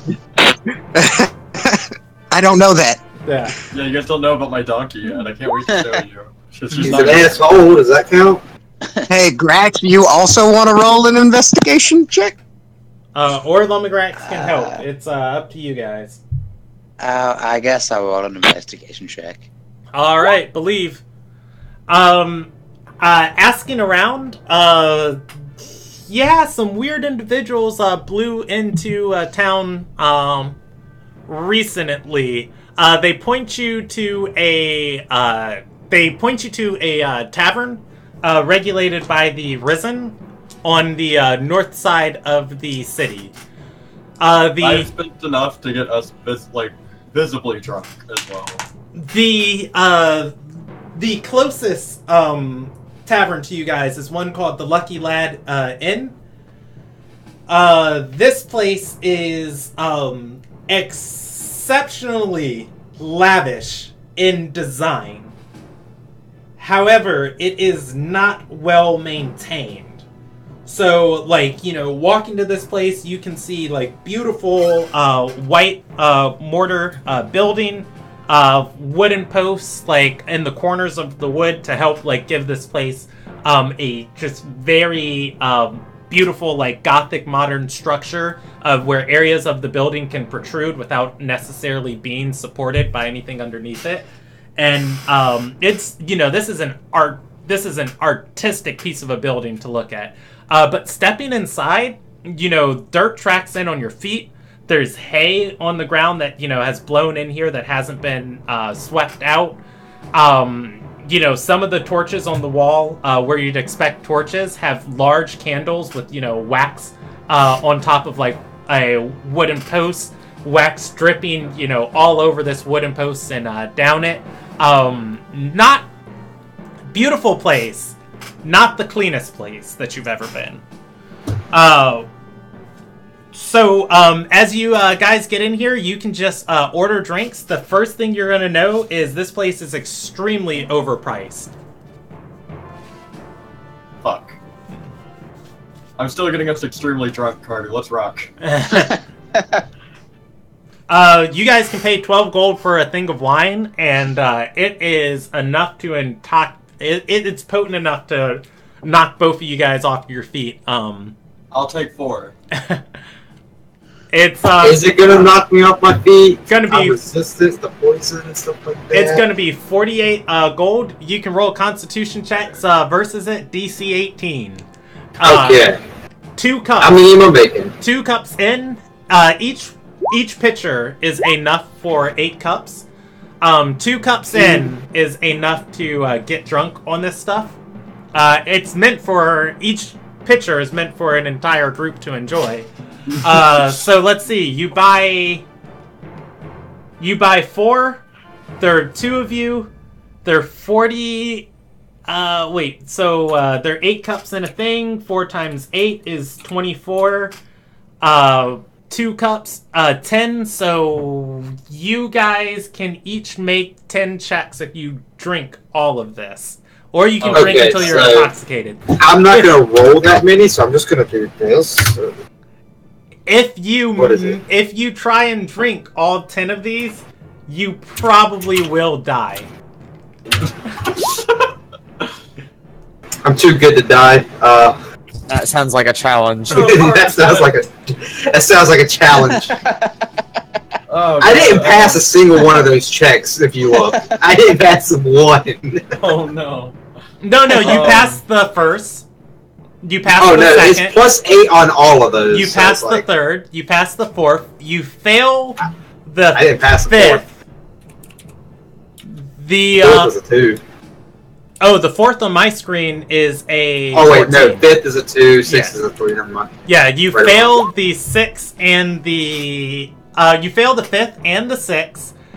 You passed the 7th. Passed the 8th. Failed the 9th. And all right. So, you guys are taking poison damage for every one that you fail past your 3rd. I'm resistant to poison damage. All right. As a dwarf. Carter. I won't die. I'm too good to die. All right, Carter. On your what is that? 6th, 2, 7th, 3, 8th, 4. 9th. Your 9th cup. You take 15 points of poison damage, and then you take 8 points of poison damage on your 10th cup. Okay, so what is that total? What did you say? 15 and then 8? Yeah, 15 and 8. Alphys fails. Or no, fails and is drunk. Passes, fails. Or no, I'm sorry. So, fails, passes, fails, passes, 10 points of poison damage. If he keeps drinking, he could potentially. I'm good. Yeah, kill himself. Carter is very, is there very anywhere drunk. to gamble? Here? Yeah, I would like to investigate to see if anyone has a gambling table. By the time you guys get through all of these cups, the rest of the party is going to arrive. Yeah, I'm probably less drunk than I should be. We're just like, oh hey guys, what's going on? You guys are going to have disadvantage on all your checks from how intoxicated you are right now. For the rest of the campaign. Yeah. We broke ourselves. The party is united, though. You found your guild leader and your Arcanist. Hi, guys. So, you guys been having a little, party? Well, there was supposed to be a strike force. There wasn't a strike force, so we got wasted. It's okay though, because like they'll be here and we'll probably be fine. I mean, like, you know how things go with us. We'll be fine. I'm shirtless, by the way. What could go wrong with me swinging this big ass thing right now? Holding my great axe. Can I prestidigitate a cup of coffee? Not one that's effective. Altus, roll me a intelligence check. DC 21. With disadvantage. Oh god, yeah, you do have disadvantage on it. Oh, no. Believe in yourself. Yeah! Yeet! I got 8. Altus randomly blurts out, I learned a spell today! Against your wishes. How did you learn a spell? This book, I got this black book, and it told me something in my head, and I opened it up, and then a bunch of like fucking tentacles and eyes, and now I can do this. And I touched someone next to me. Oh, all right. You cast a vampiric touch in a 3rd level slot. You know how much damage that spell does, right? Oh god, wait, no, that might kill someone, won't it? All right. I'm going. If it's a random civilian. Let's see. Vampiric touch, 5e. I think you have like to make 5d6 or something like that. It's 3d5. All right. Wait, let me move this I'm back. rolling 3d5. 3d6 with +8. Yeah, I'm rolling a percentage, or I'm rolling a die for you. 1, Lumagrax. 2, Icium. 3, Carter. 4, You better not roll one. there's a random table close to you with some Risen members sitting at it. There are 2 of them. There's a server walking by on a 6.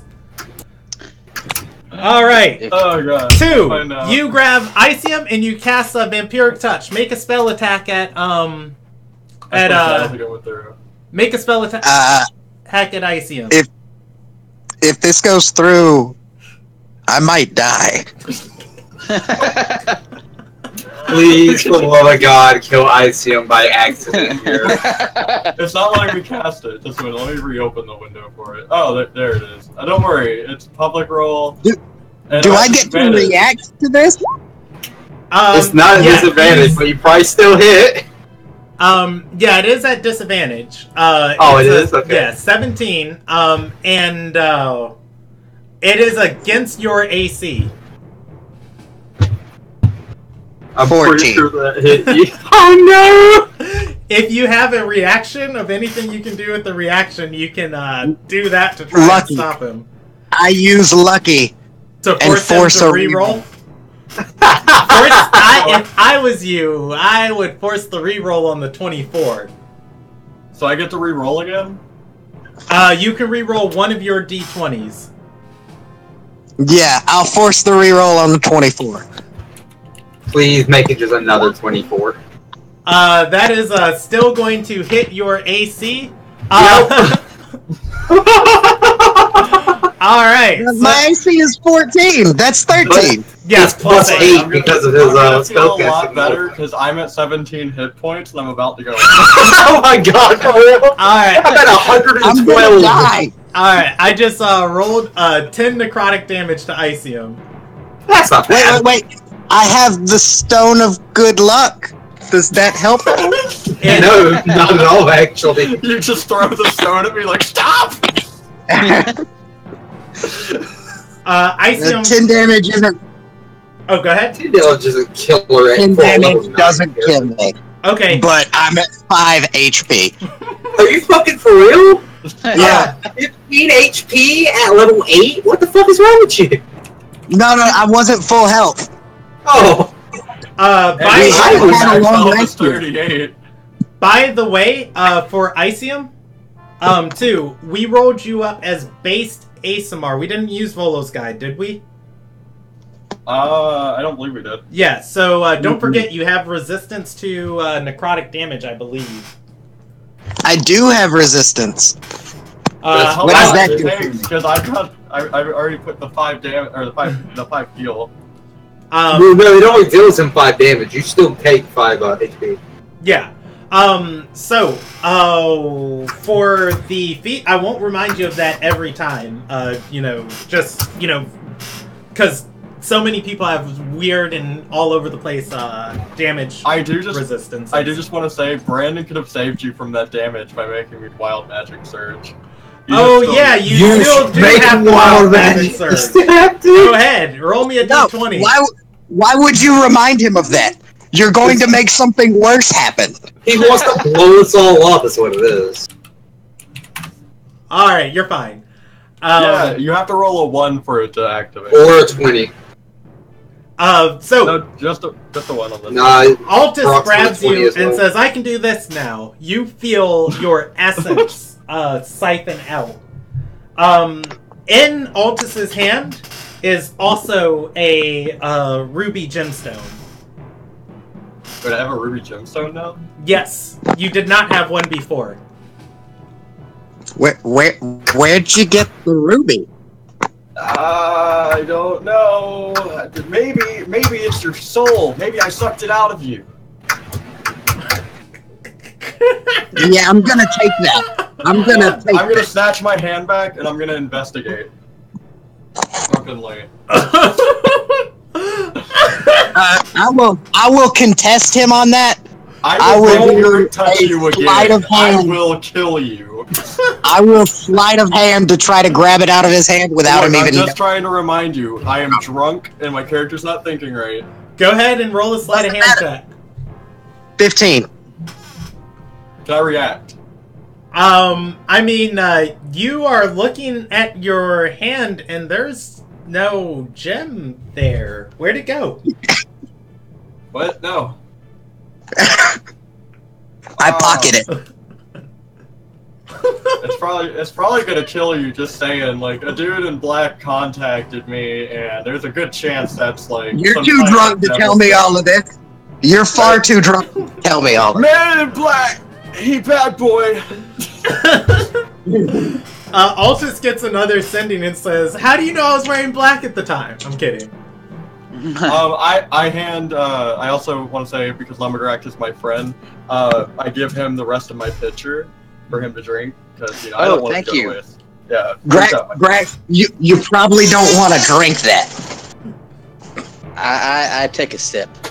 It is very potent wine.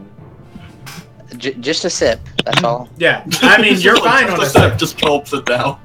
Yeah, this stuff's meant to be enjoyed with the dinner, between an entire group. Well, so Lydia sent us here to get Cardrin. Have you guys worked on that? I worked on this picture. Alright, look, we gotta go to, the docks are... He's got a hideout, and there's knights that I sent here. They might be dead. Who knows? But we should go to the docks. That's what I remember. Alright. Do you guys want to, sober up first? Nah, let's go. I stumble my way up. I just crawl through the door. I think I might have forgot to mention something. How is Icium talking and explaining all of this? Describe to me his body posture. Hunched over, quietly talking to the members of our party. Arms on the table?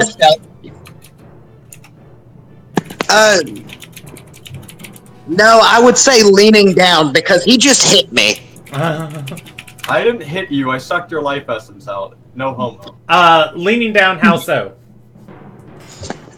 Just Like, one arm around Carter, one arm around Altus, and just kind of whispering to them. Okay. Where's Lumagrak standing? Well, I've got the pitcher of alcohol. Oh, close to Altus? Yeah. Wake up, my friend. Altus, Say wow. Lumbergrax notices there is a bird tattoo on Icium's wrist now. Oh boy.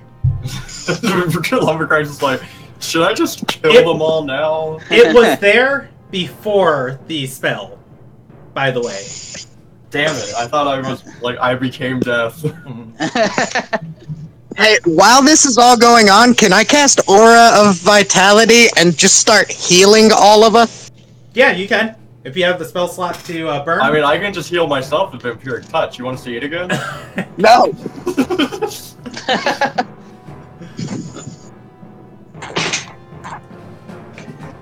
Alright, so where do you guys go? We head towards the docks. Alright. In my head, he means Carter and I stumble around. You guys are going to make quite the scene. Stumbling out of this place. Hit me with some passive perceptions. I know Altus is. Let's see everybody else's. I heal myself for 8. Okay. You can... 15. 13. Probably at disadvantage because, drunker than a skunk. Yeah, with, while you're drunk, you know, your passive perception's gonna be functioning at 10. It is hard to take note of anything around you. What was, Lumagrak said? Mine is... Oh. 13. Okay, and what's Icium? 16. 16! You guys, Icium and Lumagrak notice you guys are followed out of the, bar. Oh boy. You guys, Who's following us? Do you look at the person? Yes. They are, I forgot you guys can't see on my head. So they are trying to remain, somewhat, stealthy. They are in a, brown cloak. You know, it is, just the, glow of the, lighthouse and, the moonlight illuminating the street. This isn't like a town that, you know, they have, lanterns that they can light, to, you know, keep the streets or city well lit in the evening, so it's kind of hard to see them. The cloak itself looks to be made of leather or fur of some sort, or even burlap. It is definitely brown. They are female. They don't notice that you've noticed them.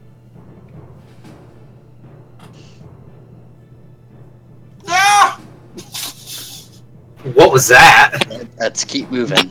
Lumbercraft's like, just grab him and go. How many heals can I get off realistically while we're walking towards the docks? I want to approach the women. Altus did not notice her. It was just Lumagrak and Icium. Let's see, until the spell ends. The spell lasts for a minute if I'm not certain, or if I remember right, so you can do 10. Okay.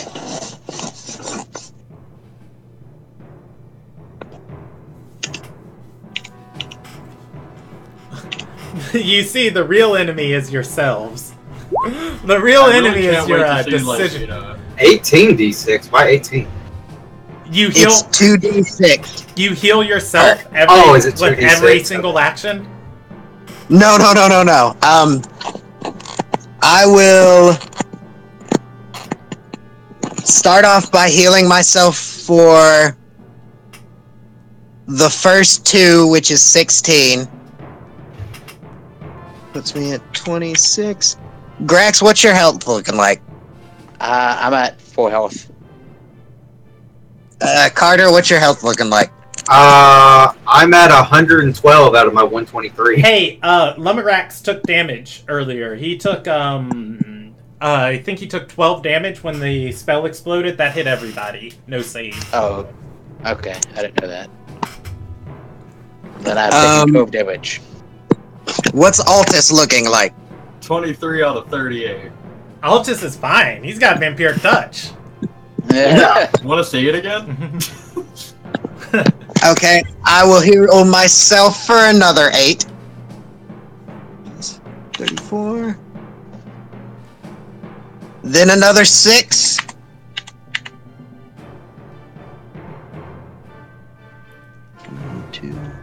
You got 7 for the next one.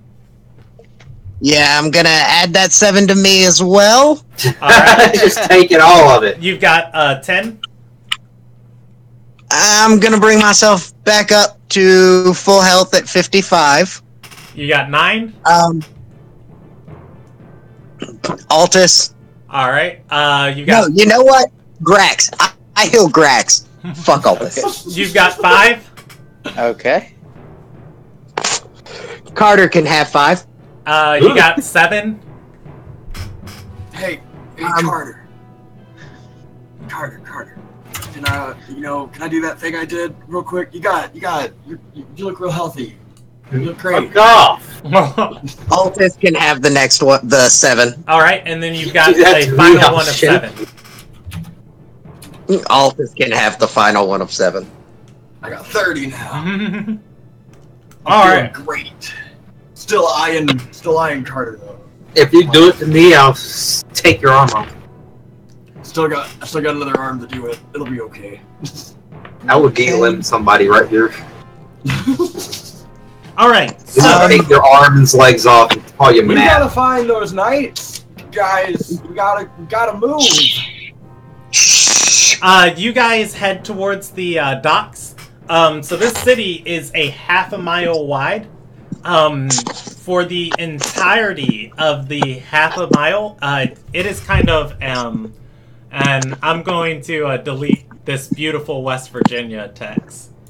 Thank Christ.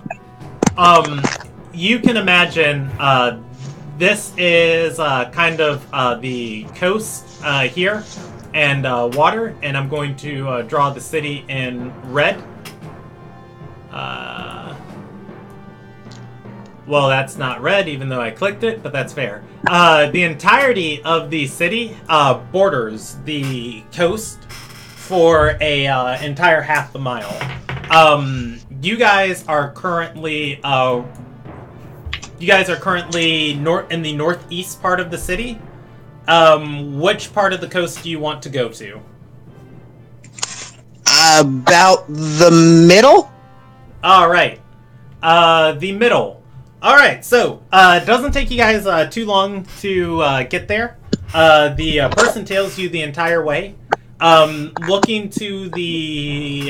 there are no docks here on this part of the coast. Looking to the north, there seems to be a large section of pier where ships can dock in the bay, and there is a single dock. There is a single set of docks. There's enough for a small mercantile fleet in the north side of the city. There's a single set of docks, enough for, maybe 2 or 3 boats on either side of the pier on the south side of the city.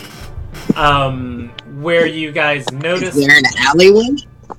Well, no, you are looking at the ocean right now. Okay. And I'm about to draw everything I just described to you guys. There are multiple docks there, one set of docks down there. You guys are in the center here.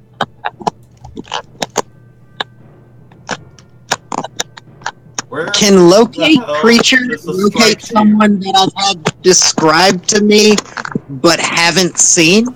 I believe you need to be familiar with the person.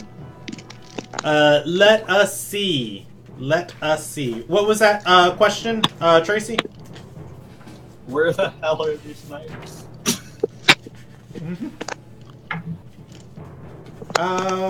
Locate creature. Wait, why haven't we just asked anybody? Well, we've got someone tailing us, and we can probably ask them in about 5 seconds when they stab us. They're not going to stab us. Because I'm gonna kill them. No, locate creature will not work. Not even if Carter has seen him and Carter helps me?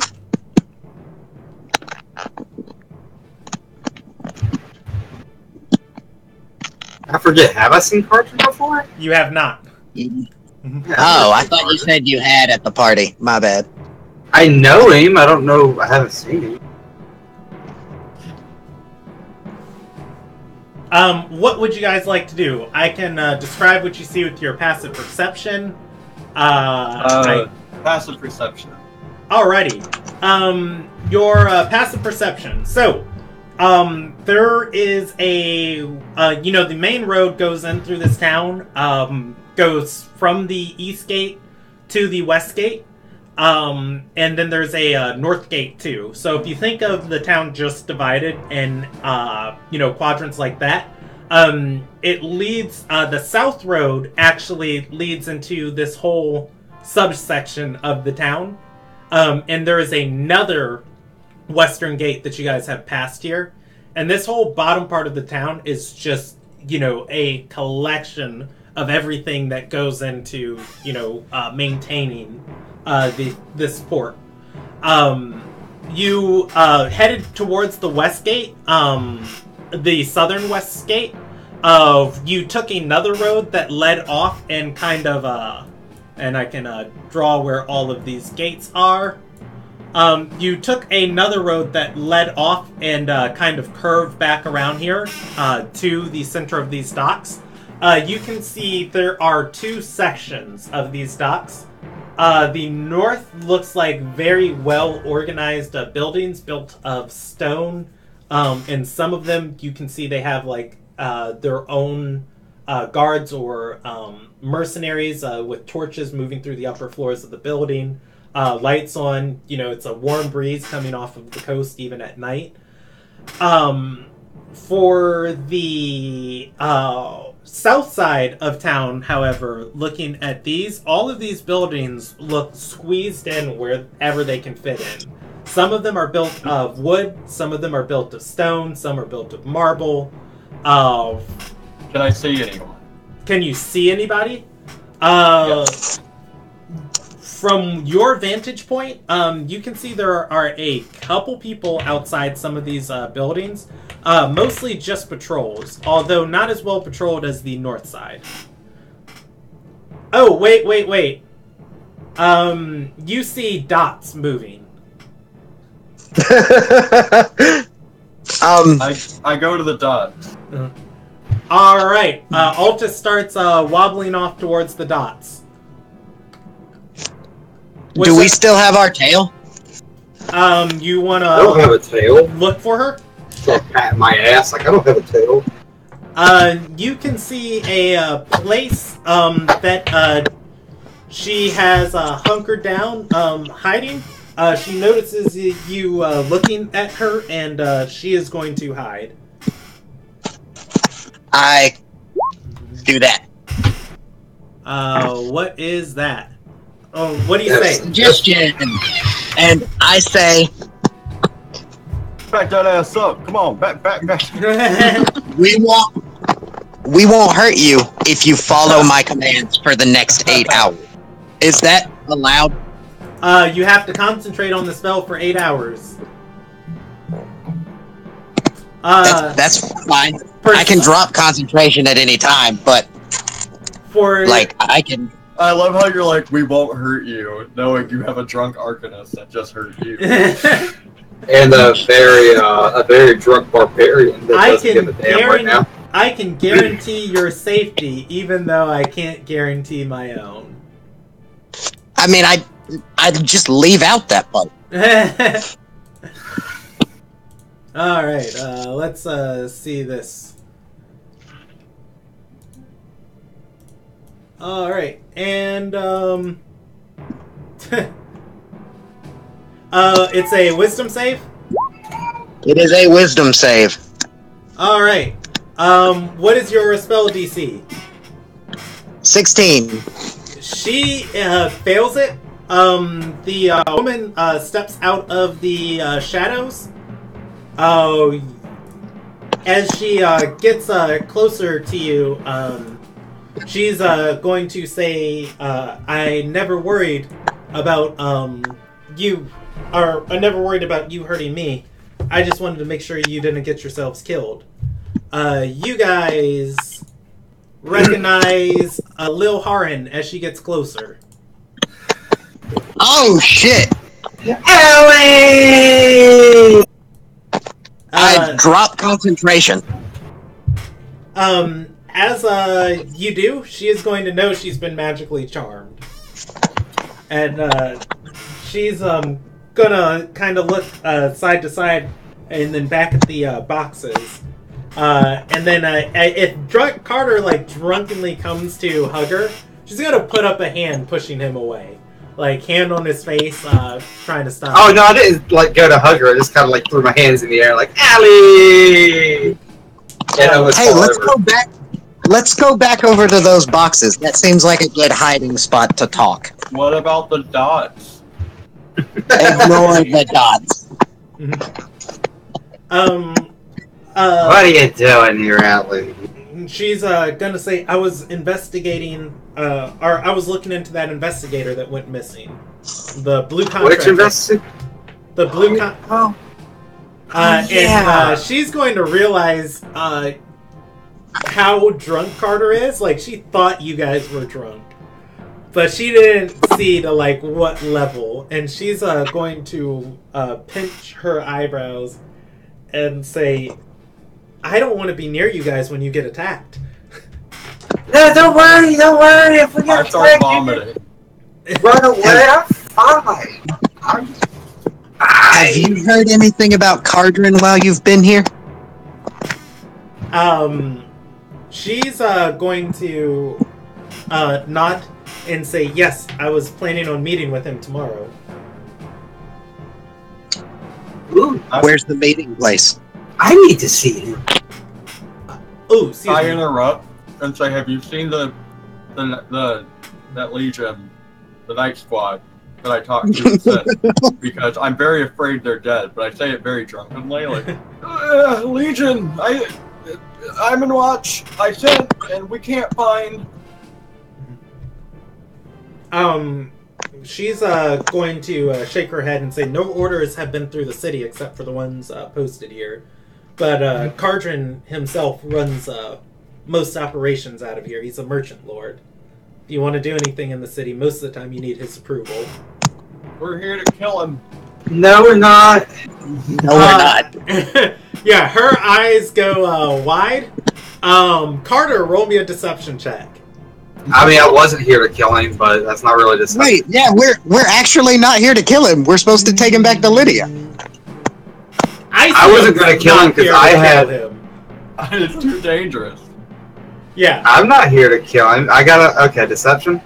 I'll allow Carter that one. But Carter was brought here under the intent to kill this guy. I mean, I was just going to knock him out and ask him stuff, because I knew, he was supposed to be the You one. were gonna smash his brains in. No, because I know that I was told, I can't remember where the fuck I was told, but I was told that he had something to do with the missing ship. I was going to ask him questions about it. And then kill him. She points to a T-shaped warehouse nearest to you guys on the south side of the docks. It's got 2 courtyards of its own, as it kind of stands off a little bit from the other buildings. And says that's where he runs most of his operations out of. Okay, I'm going in. I start, marching off out of that direction. I'm running right behind Carter going, yeah! I sadly tuck my head and follow after them. I'm pouting like a child. All right. No one's gonna stop it. Awesome. I'm going in. Oh, wait. She's trained in insight. All right, that's great. Did she roll that? She rolled it with a 10. Yeah. I'm gonna add her ability modifier to the first one instead of the second one because I mean, I can see it. Let's see. She rolled a 19 plus 5 instead of 3 is going to be 24. She is going to think for a second and realize this is a bad idea and I'm fucking stupid. And yeah, she's going to not follow you guys. The guild leader didn't say follow. She's not gonna stop. She's not gonna stop me on it. Perfect. That's even better. I get to just go in and smash shit. All right. We're all gonna die. So, welcome to his warehouse. You walk through the front door and a spike. No, I'm kidding. All right, so you guys get closer to this warehouse. You can see there are 2 stories to this. No, I'm sorry. There are 3 stories to this place. It is T-shaped in nature, and there are 2 courtyards. The easternmost courtyard is visible to you guys. Through the makings of the building, you can see that there is a western courtyard. Oh god, I can draw this. Ha! Is it made of wood? This building is not. Is the inside got wood? You're not inside of it yet. So, True. it is built kind of like. Oh, well, that's horrible. Why would you do that? Why would you do that to me? I'm trying to decide right now. Is Carter like smart enough to know he probably shouldn't walk in this while drunk? I need to make a roll for this. All right. So you guys are roll with disadvantage. Yeah, roll with disadvantage. You guys are approaching from the northeast towards this building. There is a courtyard on the northeast side and the southwest side. The way this building works is there's 3 floors, and at different points of these floors, at different points of this building, there are balconies on it that overlook the docks, and the next floor of the building is built over the balcony. That's why you can see through this area, because where it's stationed on this area, there is a cove that you can see through, and you can see the courtyard, or you can see the tree rising out of the center of the courtyard of the southernmost courtyard. That said, there are no entrances directly from the east. The entrances you can see are from the courtyards, and presumably there'd be some sort of entrance on the back from the docks. So, Brandon. Yes. This is a question on you. What should the DC for this roll be that I'm about to do to figure out if I'm drunk enough to just forget all sense of danger and walk through this door and just go guns blazing, or if I'm smart enough to know that's probably a bad idea even while I'm drunk? I'm doing this disadvantage. DC 13 with disadvantage. That's what I was thinking. Intelligence check. I'm going, I was about to say intelligence. 16! Alright, look at you. I know it's a bad idea. Carter's going to, start feeling around the wall, and it's like, wait a second, might be a lair of sorts. I slap Carter and say, get a hold of yourself. We're here on a mission. This is a bad idea. Our people could be in there being tortured right now. I sent people here. My people's right over there, and I point to a little hard. She just looked at you and she's like, no. Yeah, a little Haran is a spectator in this. She hasn't. No, she's actually a part of my guild. Damn it, that's my people. Yeah, she hasn't followed you guys, but she's still watching from a distance. This is a bad idea. I was go back to the bar. we need to get in this building. We need to make sure that our people, Lydia's people, aren't dead. It could win us another favor. Their job is to die. They're fine going to the fort. But Going to the fort. storage in there. There's money. We need money. Yeah, I'm walking to the bar. You don't have any money, Carter. Why are you going to the bar? Just get my drinks for free. Is there... Well, they run off into the night. Oh, I haven't run off anywhere. I'm still here. Okay.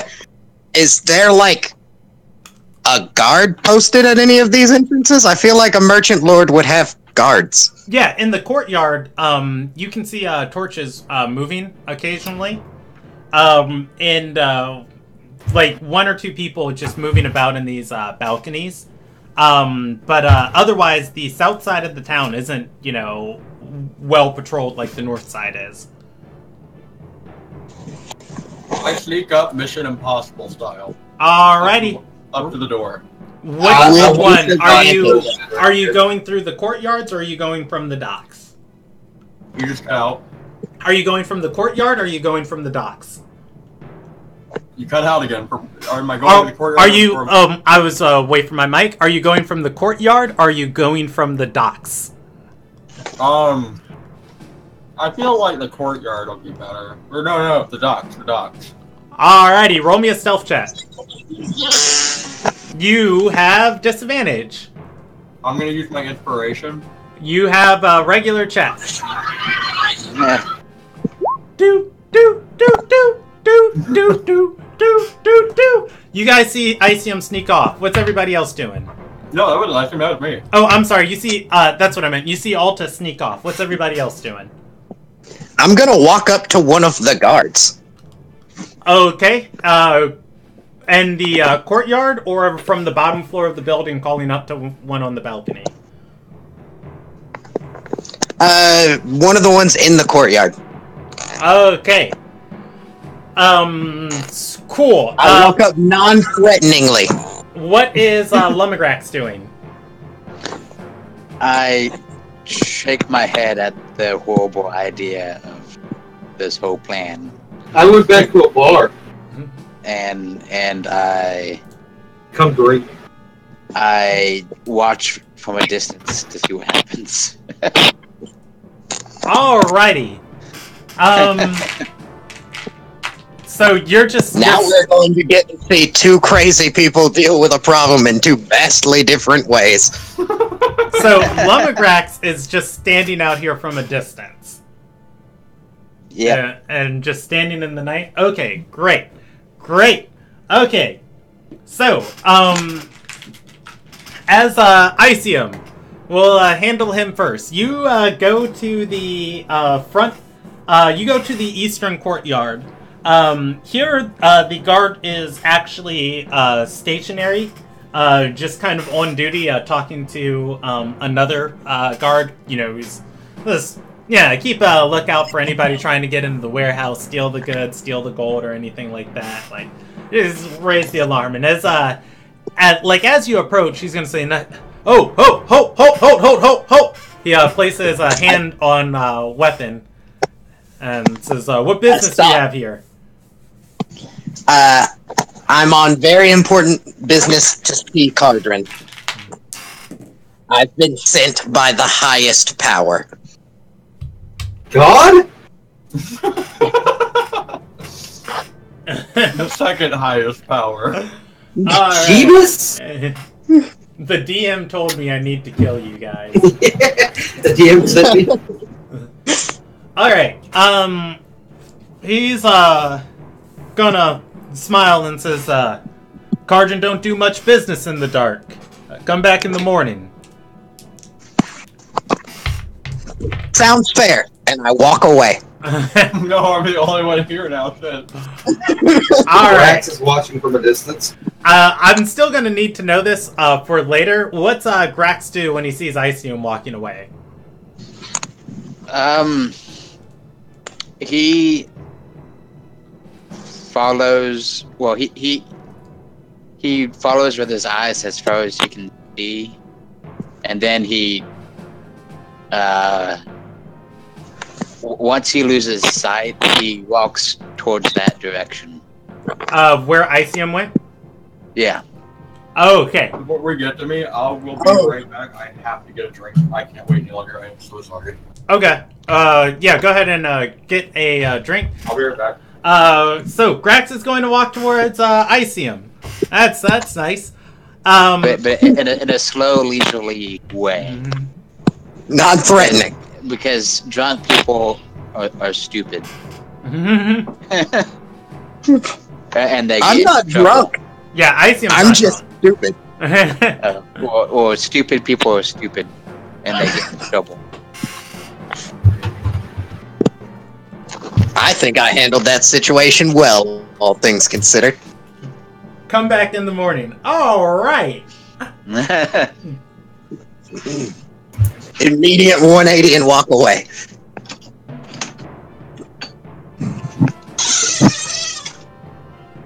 Ooh, Did I pass a little harder as I went by? I mean, you could have if you like, but she's not in the direction of the tavern. The tavern is northeast of you guys. She's straight east of you. I'm gonna go up to ask her where the meeting is supposed to be. She points to the building and says, "Right in there." When did I go back? Wait, say it again. It's like I just say, oh, okay. I walk away and then I'm like, good. Okay, and you keep heading towards the tavern? Yeah. Okay, Icium's headed towards the tavern, and very slowly Grax is headed towards the tavern.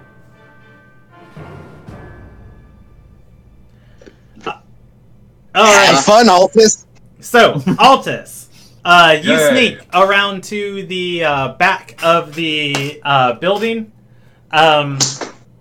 You see from here there are three windows along the north side of this window, or north side of this building that's facing the coast.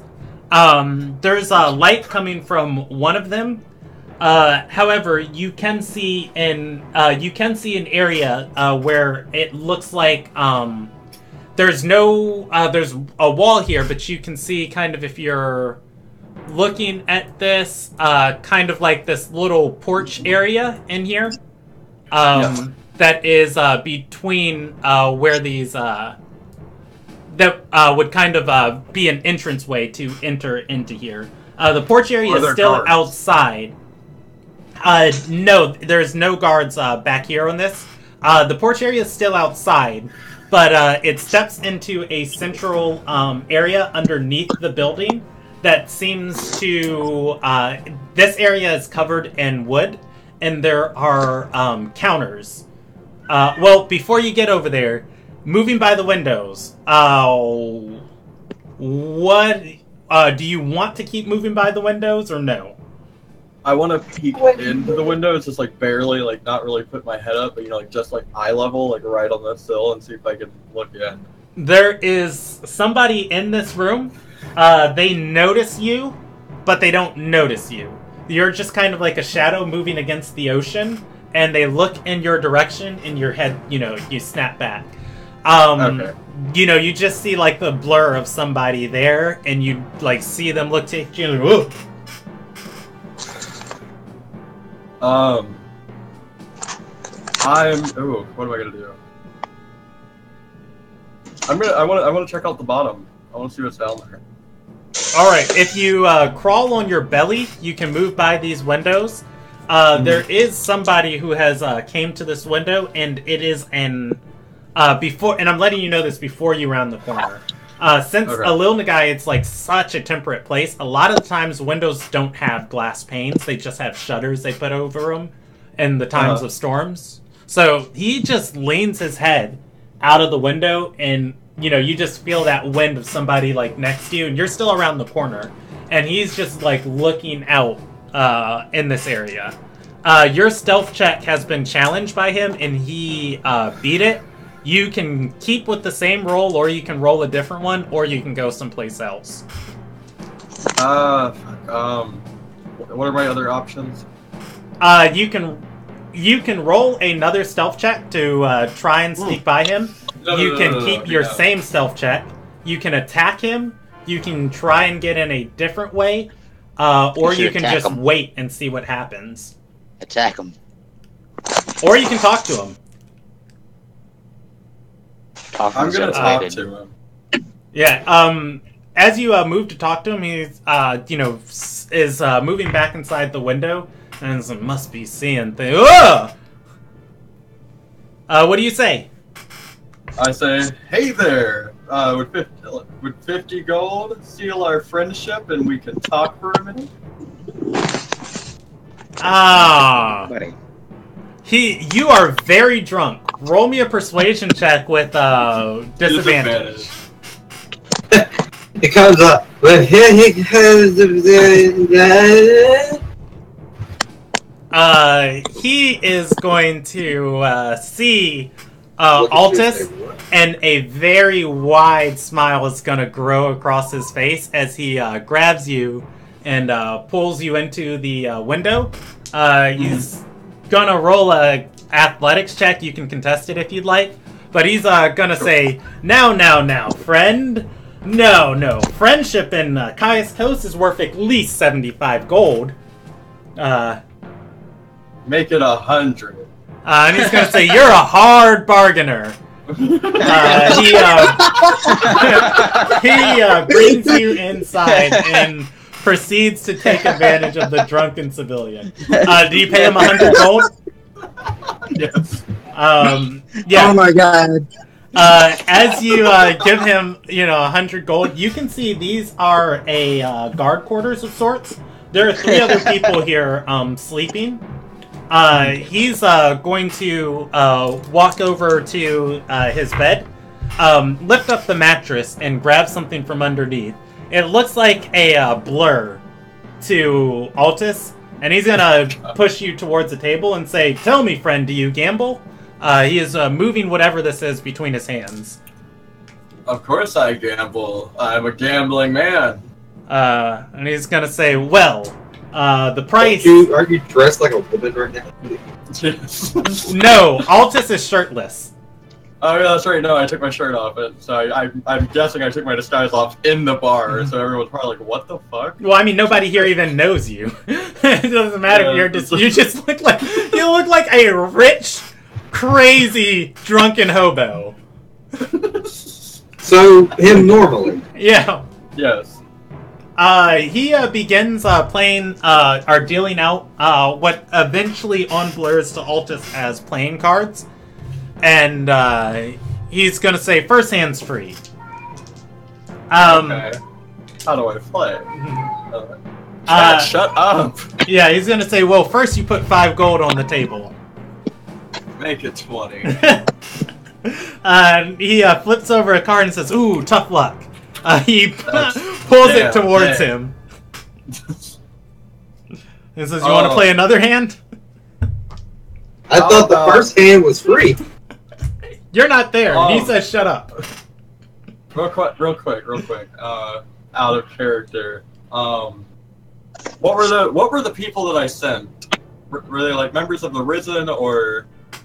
They were Order 40. 72. There's 42 and 47. So hold on, let me. I think it was 47 because I made the. Yeah, it was 47. I actually have them. I actually have them on the thing. I'm just looking for them.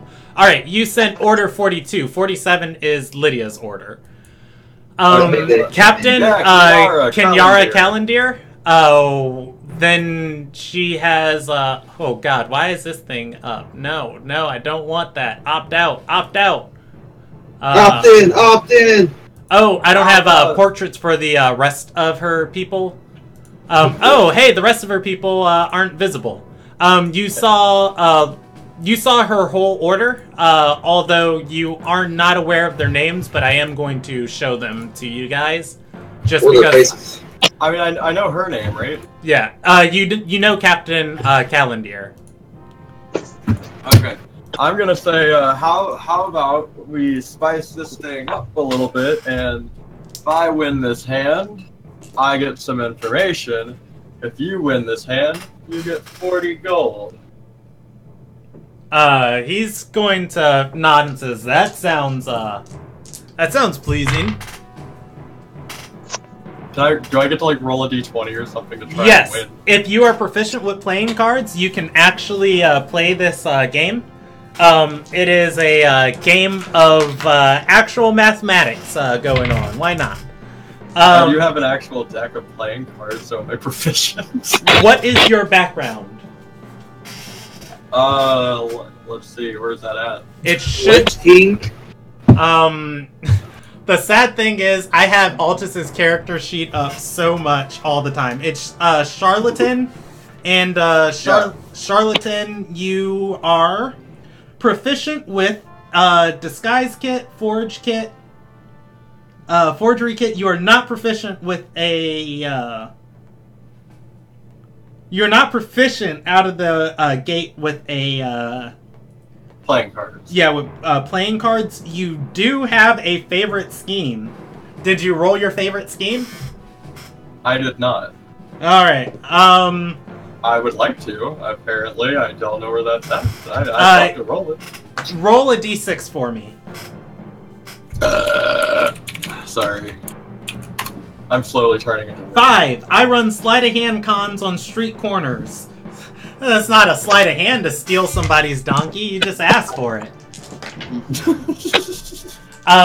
Well, Carter was there. He wouldn't let me just steal it. Yeah. You can roll a. You can roll a check with these playing cards.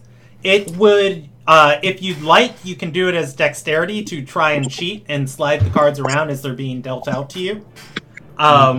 Or you can just not even pay attention and just pray to luck and see if he tells you if you win or not. I'm gonna go for the sleight of hand option. All right, roll me a check. With disadvantage. So fucking drunk. I Ooh. did it. He's just like, why are you touching the cards? Yeah, as That's a dexterity save. That's not sleight of hand. Oh, wait, you are proficient with sleight of hand. So Yeah, that's right. Sorry. I can just add your thing to each of that, so that's going to be a 9 and a 12. Okay. Yeah, he's God.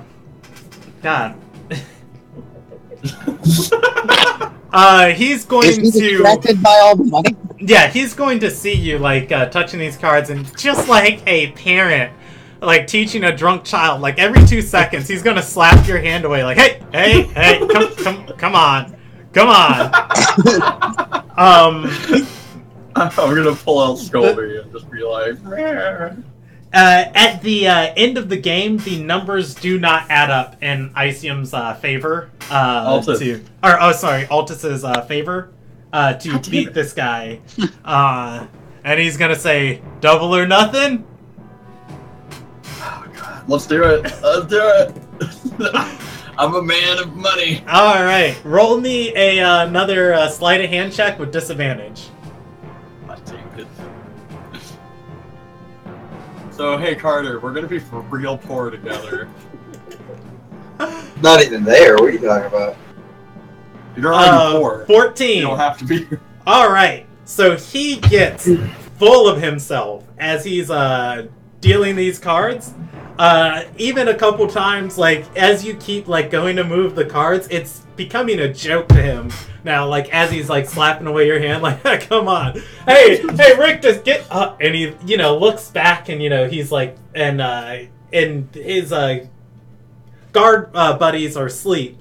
And, like, he had a huge smile on his face, but it's kind of, like, deflates as he doesn't have anybody to, like, share this moment with.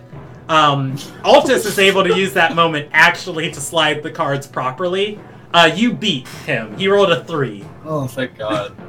And he's going to flip over the final card and says, looks like it's all losing for you tonight. Oh, wait. And he looks down and scratches his head and says, oh, wow. And he's going to look to see if Altus has noticed that he's won. I'm just kind of like staring at the cards very intensely. And he's gonna say double or nothing. No, wait. Those numbers are big. I want my and he's gonna say you can get lots of information. He's gonna say, but your 120 gold is mine already. Fair is fair. I need my information. I sent. I'm looking for some people in armor from the Holy Tower. I was wondering if any of you guards had seen them pass through. They, blah blah blah. With the blah blah blah added in. But I'm drunk.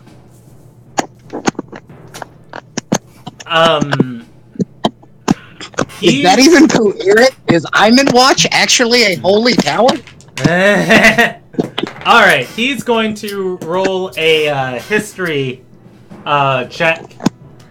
And he's going to shake his head and say, no. Most of the business with Iman Watch happens through one of Supreme Light Solemn's scribes. But he did show up here today, caught everybody by surprise, had a couple guards of his own, weird blue contractor. Supreme Light Solemn was here? He nods, says, yeah, that's why the place is looking so nice right now. Okay, that's all I needed to know. You are so vicious. You wanna go watch the sunrise with me? And we can revel in youth and merriment. I'll buy you drinks. He's gonna say, how about I just see you out? 3 drinks and 100 gold. He says to watch the sunrise? Yes. He says, I want to be paid up front. I handed 100 gold and say, we'll have to go to the tavern for the drinks. You should have handed him 120 gold. You're drunk. Yeah. I do. He takes the money, and he's gonna say, I've got to stash myself here. And he's gonna pull out a wineskin and hand it to you and say, where do you want to go, friend? I want to go to the nearest area where we can just watch, the sunrise, the most glorious spot, where the sun rises over the water, and it's just beautiful, and we have a moment. Sunrise isn't for, 9 hours. I mean, you paid him 100 gold to sit with you, though, and he's not gonna say no. This guy makes 5 gold a day. So he takes you to a second floor, and as he's leading you up here through this building, staircases winding up, you can see storage rooms and sealed off things. And as you get to the second floor, there's an area where you still have a roof above you. Because, there's still a whole nother floor above you. But this is one of those balconies that is just overbuilt for, overlooking the docks. And he's going to set up 2 chairs and, pull a table. And guards are stopping you guys along the way the whole time of just wait, who's... And he's just going to wave him off he's just a drunken vagabond, but he's making me rich. I might retire early. And you guys are able to get a seat to watch the sunrise in 9 hours. Can Altus do an insight check about the fact that he's basically paid this guy enough money to betray his boss? Yeah, so this guy is just gonna sit down with Altus and say, so where you from? And he passes you the wineskin. I sip the wineskin and I say, I'm out of Dockensdale. I was a thief back in my day. like 23 or 24. Yeah, he gestures for the gestures for the wineskin.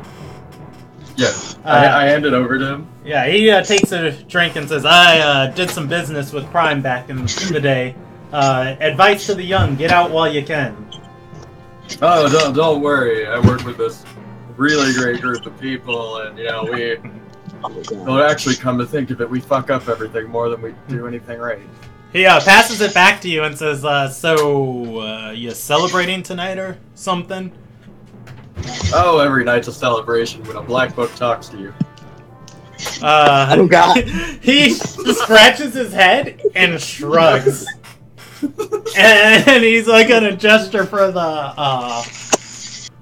he's gonna gesture for the wineskin and say, "So you were a thief, what are you doing now?"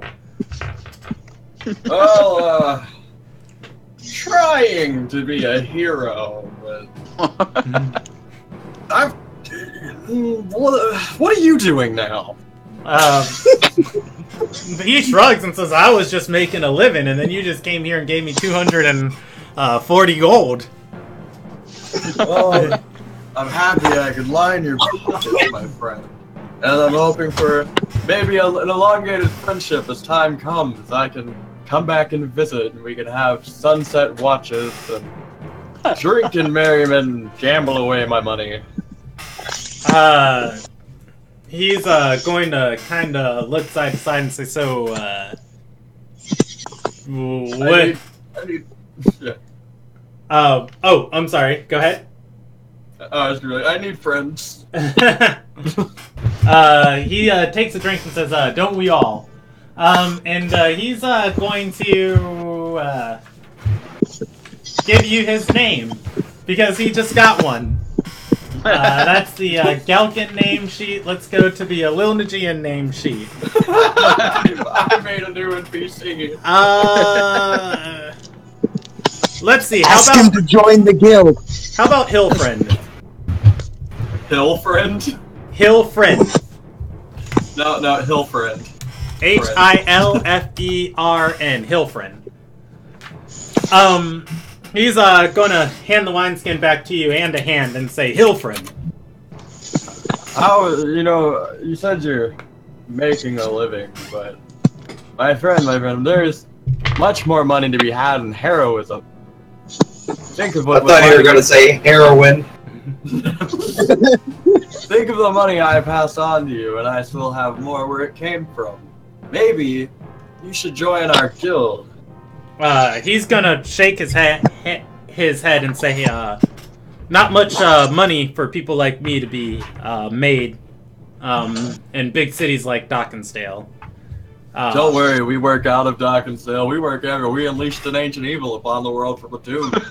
He's gonna shake his head and say, "No. Had a couple bad run-ins with some unsavory individuals. A lot of us have. That's why we work here." Unsavory individual, say.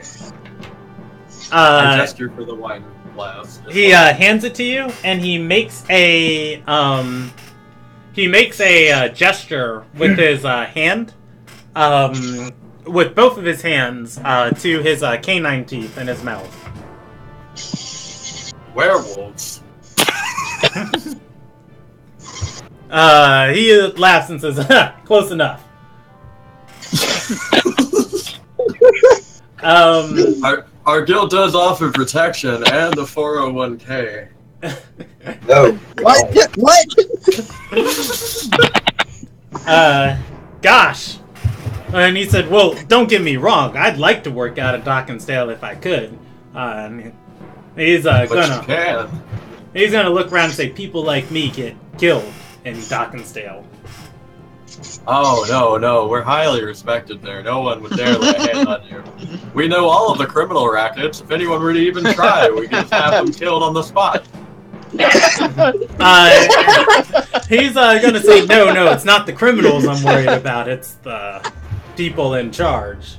you know, the Oh no sun yet. no! That's Roll even me greater. an insight check. DC 8 with disadvantage. Please tell me he's talking to fucking the card right now. Please. Inside disadvantage, please don't get it, but please out of character, tell me this is Carter.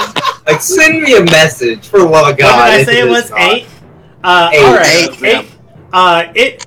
This guy is a, like, putting 2 and 2 together when he's like, the people in charge. Oh, the Sun Yith? Yeah. Unsavory individuals, hands on his canine teeth, fangs. Somebody took this guy's soul. He is a Terai.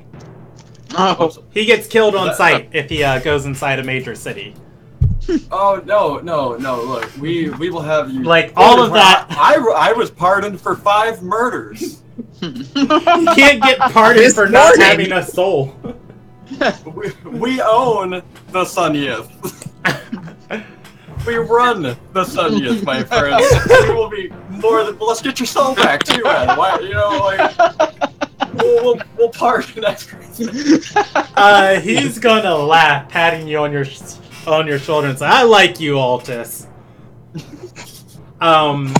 If otherwise, he's going to sit there and make small talk with Altus for 9 hours. Does Altus want to do anything while talking to this guy? I'm gonna keep, like, as we talk, I'm gonna keep slipping in, like, trying to get him to come with us. But other than that, just small talk and waiting for the sun to rise. All right, roll me a persuasion check. DC 20. You have disadvantage. Oh God. All right, God. You know, I need you here, my guy. You fucked me, God. This is why I'm Alright, atheist. 11. Yeah, and he's gonna say, "Look, I get killed if I go to Dockensdale. I know what's wise for me." And Don't worry. He's gonna I'll tell you to talk drop him. the said subject. Okay. Alright, Damn it. so you sit here for the entirety of the 9 hours and just watch the sunrise? Do you sleep? Can I kiss him? You can try. As the sun is just peeking over and it's, you know, slowly rising over the waves, I say, "Such a beautiful moment. I want this to last forever, Hilfred." If you if you don't rest, you are going to suffer from a level of exhaustion. After I kiss him, I'll go to sleep. Well, no, that's what I'm saying. If you don't sleep, because the day is starting, you're going to be exhausted for this. And how bad is it gonna hurt? It's going to stack twice on you because of your drunkenness. Like, you know, this hangover is going to hit you and the exhaustion. You're going to be at level 2. You're going to have disadvantage on ability check, and speed is half. I go to sleep. Fuck. I rest a little bit and tell him to wake me as the sun rises. Shit. Why would he do that and not just steal all your money? Because Hilfred and I are friends. All right. You guys are more than friends. Yeah, I'm trying to make a relationship here, Mr. I want to fuck every woman in power. I'm going to roll him a percentage die. Above 50%, he wakes you. Below, he doesn't. Okay. 64%. At sunrise, it happens a few minutes into sunrise. Himself, he's going to wake up as he is a nocturnal creature, and he would, wouldn't be sleeping. He's going to like kind of nudge your shoulder and say, "Hey, Altus, it's sunrise. Time for you to go, buddy." Such a beautiful morning, Hilfred. Thank you for spending this time with me. And I put my hand on his chest and just slowly, just kind of do like a caress of it and say, maybe one day we could be more. I could be your soul. Oh my gosh. Alright, so you have a crazy hangover. You're not rolling with disadvantage. He's gonna place a hand on your chest and say, maybe. Someday. Nod. and let go of your hand. I don't know if you remember the sexuality chart, but I rolled this up last night when you appeared. Yeah. I rolled a 20 and it was 4. So, or I rolled a d20 and it came up 4. But anyways, he's gonna stand up and say, "You want me to escort you out?" Of course, Hilfred. All right. Always. He escorts you out to the back of the building. Okay. Before that happens, everybody else, do you guys buy a room in the tavern? I demand one of y'all buy me a room. I buy a room. For me. Thank you. I'm sleeping in this room. All right, Frogny. Grogny's not here. Yeah, that's fair. All right, yeah, I'll tell her what happens back at the guild hall next session. Do you guys want to end on the morning of the 22nd, or do you want to keep going? I'm good with ending. Good. Okay. We will pick up with the morning of the 22nd. Oh, no. Sorry, there's one thing I didn't need to do. Lumberjacks. Yep. On your way back to the tavern, you are lagging behind Carter and Lil Haran. Actually, yes, you're lagging behind Icium because Icium was the last one to leave. Yep. You are stopped by a crazed individual. Somebody grabs your arm as you're walking through these streets that lead back to the main part of town. You can roll an acrobatics check to contest it. If you are acrobatics or athletics to contest it and like snatch away your arm or move out of the way of this guy's grip. But some old man comes stumbling up to you as you're walking through the streets, and he grabs your arm, and he's going to beat you on that athletics check. And What? yeah, and he's going to push you against a building and look at your ungauntleted arm. And he's going to say, "You bear the symbol of the Alban. I've seen this symbol before on my granddaughter." Kill him. Who? And he's gonna say, "Lathy, such a nice young girl, destined for greatness, hair of red. She was marked by the gatekeeper herself, chosen to save us all." You know who you have to kill.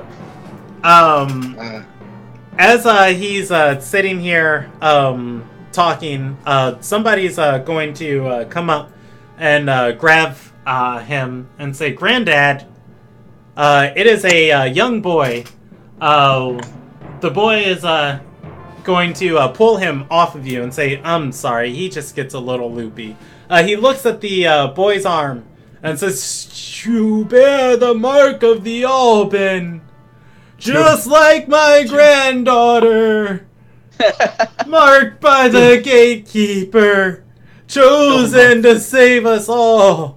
Kill them all. Just to fucking slaughter the family. The Kill it kid right does now, not Greg. have a mark on his hand. I'm gonna Kill ask the kid anyways. if he knows where the granddaughter is.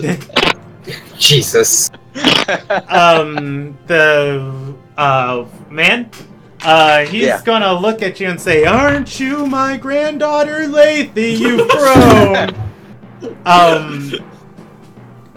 The kid is going to be like moving him down the street and look back at you and say, "Sorry, mister, he hasn't been quite right since his days of being a mercenary."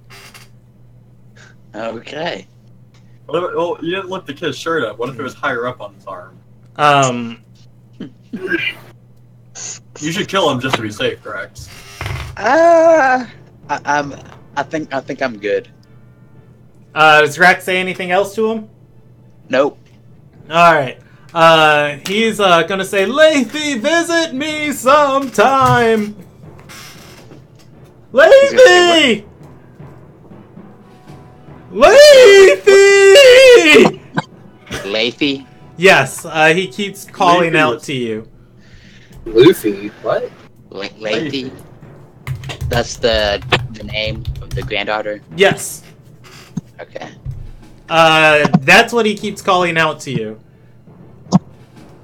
As he's pulled around the corner, he looks back around and says, Visit me! I love you! What's your address? He draws a map.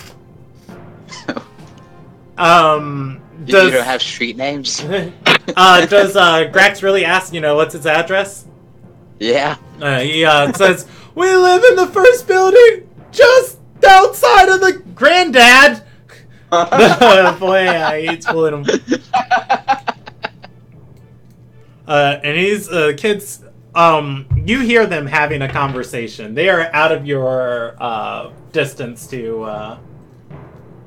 They're out of your distance to hear. Does Grax follow them? Nope, he keeps going. Alrighty. Yeah, you keep going. You see, as you are moving up the street, you see this kid has the granddad around the corner. He has both hands on his shoulders, and he's talking to him in a calm voice. The granddad is nodding along as the kid is speaking. Otherwise, Grax can follow the direction that Icium headed to. Yeah, I'm following that direction. Alrighty. I think that's will. End costs. Who's paying for the end for the night? And then that's where we'll end. I am. Lumagrax is? Alright, Yep. There are 3 of you. Everybody knows Altus never returns. He's probably dead. Or he's having Are we worried? intimate moments. Wow, are we worried? I'm too drunk to be worried. Should we be worried? I thought Lumbergrax was my Is friend. it- At least I've done nothing wrong. to you. I'm your friend, but I know you can take care of yourself. Can take questionable. A little It's hard. highly questionable when I just snuck into a highly guarded. I talk to Grax and distract him from worrying about Altus because Altus hit me with vampiric touch. Mhm. Oh, it happened again. Did Loharn come to that inn with us? Or No, she was staying there already. Oh no, she, yeah, she wants nothing to do with us. By the way. Oh, she was staying in that inn already? Perfect.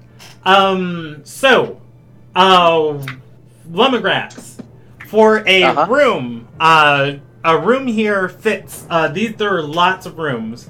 Their higher class rooms are all rented out, but you could squeeze somebody into one of their moderate rooms. It's 10 gold. It is very expensive. What does 1 gold get me?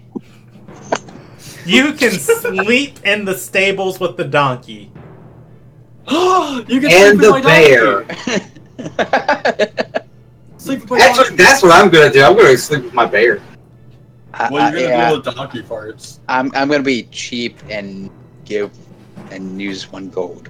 Alright, you can sleep in the stables. Does Icium sleep in the stables with the rest of his animal guild members?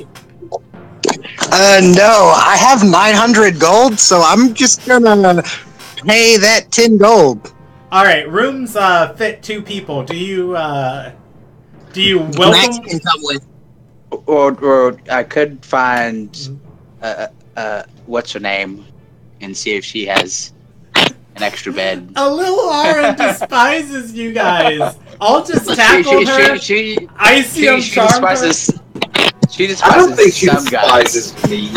I haven't done anything to her. Yeah, she's fine with Carter. She doesn't necessarily agree with Carter's approach to things, But the rest of the guild members, you guys are savages to her. I didn't do anything to her. You're a I savage. didn't You know killed a it was her child. when I charmed her. Just to give you guys an idea of the people in your guild, and that's where we're going to end tonight, and I'll divvy out experience. Lil Harin is potentially in line to be the next Sky Queen, along with Octus was looked at to be the High Prophet of Light. The person I have so many important people in my guild. You guys are filthy savages compared to them. They want nothing to do with you. They just really hate slavery. That's Well, I Hey. go to the room and see if she has an extra bed, or if she wants somebody to sleep with her in the same bed. We'll start with that next session. What? Okay, with my before we end off, mom. can I use my Celestial Legacy to do lesser restoration on Carter so that he's not going to be dead from his alcohol poisoning? I don't have alcohol poisoning. What is this? But like platonic sleeping, not like sexy sleep. He says as he starts to cry. As he starts to remove his pants, like just platonic. I sleep with my pants off. It's okay. Let's see. I sleep in the nude. She's just gonna be like, I already said no. Why are you still here? Grax dies. I have to admit that, like, I didn't want to kill Isium with that, but part of me was really hoping, like, drunk me accidentally killed Isium. Roll me a persuasion check for Lumagrax. Oh my god. Oh boy. Persuasion is at -2. Yes. A 9. A 9. Ooh. Uh-huh. So, real quick, we'll handle this. You open the door, you ask, can you... I knock on the door. Okay. Yeah, and she's don't going to need open food. it. This is the first time you've seen her in true Alil Najian fashion. She is in a nightgown that, once again, barely even covers her. However, she is not wearing a cloak hiding majority of her body like she always does. You see her wrist without her bracers, and she has a Albion on her right wrist. Pretty sure she could take your ex. She, as you JK. ask, she is going to say, I'm sorry, but I barely even know you. And she's going to take 10 coins, or close the door. You hear a rustling, and then she opens it and comes back with 10 coins and offers it towards you. And so it's by your own room. I'll take the 10 coins. And when she So offers you sleeps the outside. gold is when you see the mark on her arm. And she is going to look at her wrist too and say, "What is that?" It's nothing. Does Grax just walk away from her door? She is staring down at her wrist. No, I play along and says, "What is that?" Roll me a deception check. Oh no, bro. I was asking a question. Like, what? But you know what it is. Because Alil Harin is actually... You don't have a disadvantage on it. Huh? Holy shit! Oh, it is a 2. It is a 2. I was Yeah. going to say, why'd you roll twice? God, that's so awful! And it's her job! It's her job to insight and do politics. And she's going to look you over and say, "You liar! You do know! What did you do to me?" I didn't do anything. But I'm gonna raise my arm and says, "I've got 1 too, and I don't know how to get rid of it." She's gonna say, "Where'd you get it from? Why is it on me? Why is it on you?" She's gonna grab Lumagrax's collar and say something. Grax pulls out his book and his reading glasses. Well, it's a long story. But You better get I won't keep you guys past 10:30, but I feel like I want to end on this note, and she's gonna say, "You better get talking." and I tell her that I was branded after I was resurrected.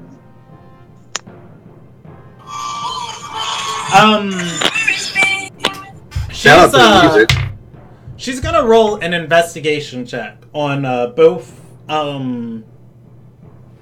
your symbol and hers, and she's gonna say, "Why is mine different?" Oh, it's different. How is it different? Grax looks at it. Yeah. The bird on Grax's arm has a winding tail. It has two heads and a winding tail. Lil Haren's only has a single head and no tail. Is that like a kill counter? I mean, you can ask that. Do you tell her that you've seen this on multiple people? Do I tell her what? Do you tell her you've seen this on multiple people? No. I'm not gonna say that. I showed a little boy who had that mark. Yeah. I'm not gonna say that either. For the first time looking at these and inspecting it side by side, it is slightly different. Just, like the same bird, the same posture, but where the second head would be on hers is gone, where the tail would be is also gone. Or, there is no tail on it. And again, she says to you, "Why is it different?" With a mommy and a daddy? I don't know. I've never noticed. I didn't know why it's different. She's going to run a hand over her face and say, "You're branded by the goddess of death, and you don't know who is savages. Who is this guildmaster hiring?" She thrusts her arm forward and says, "Remove it." Pull out Stormbreaker.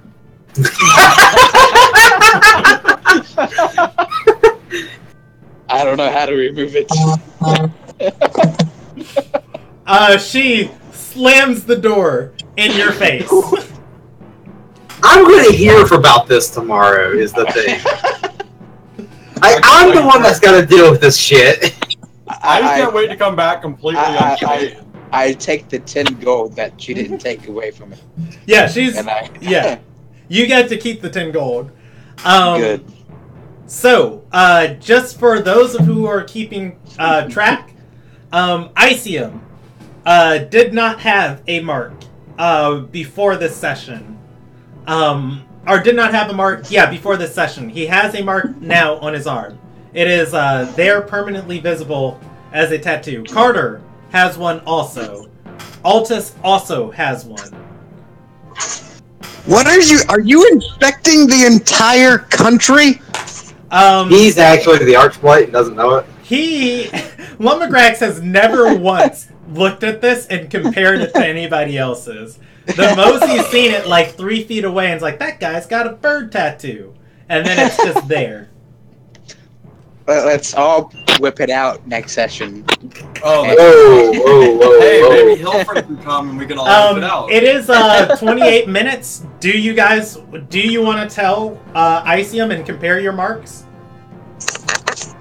Yeah, I want to do that. All right. Just go up to Icium, lift his sleeve up, and you're like, "This is different." Holy shit. Icium has Yes. comparing your mark next to Lumagrax. Lumagrax has a bird with 2 heads and a long snaking tail. Its feet are bent, and it looks like its wings are flapping. Icium has a bird with 1 head and a snaking tail on it. It is posed in the same fashion as Lumagrax's. Does this mark how angry the god of death is at us? You can roll an insight check to try and figure it out. Gosh. DC 24. You did it. I don't even think that's possible for me. I mean, Inspiration. yeah, I was not gonna say anything past that. You can grant Yeah. inspiration. I haven't told you the result yet, or I already told you what the check is, but you can grant inspiration if you'd like. Alright, I'll do Bardic Inspiration. And On Lumagrax, you can't inspire yourself. You're not Kanye. Yeah, you can if you're a lore bard. Can we It could please be get a Kanye. Kanye NPC? You absolutely can inspire yourself if you're a lore bard. Nobody It's a- hates slavery more than I hate slavery. wait, you said you can inspire yourself if you're a lore bard? Yeah, they have a They have a.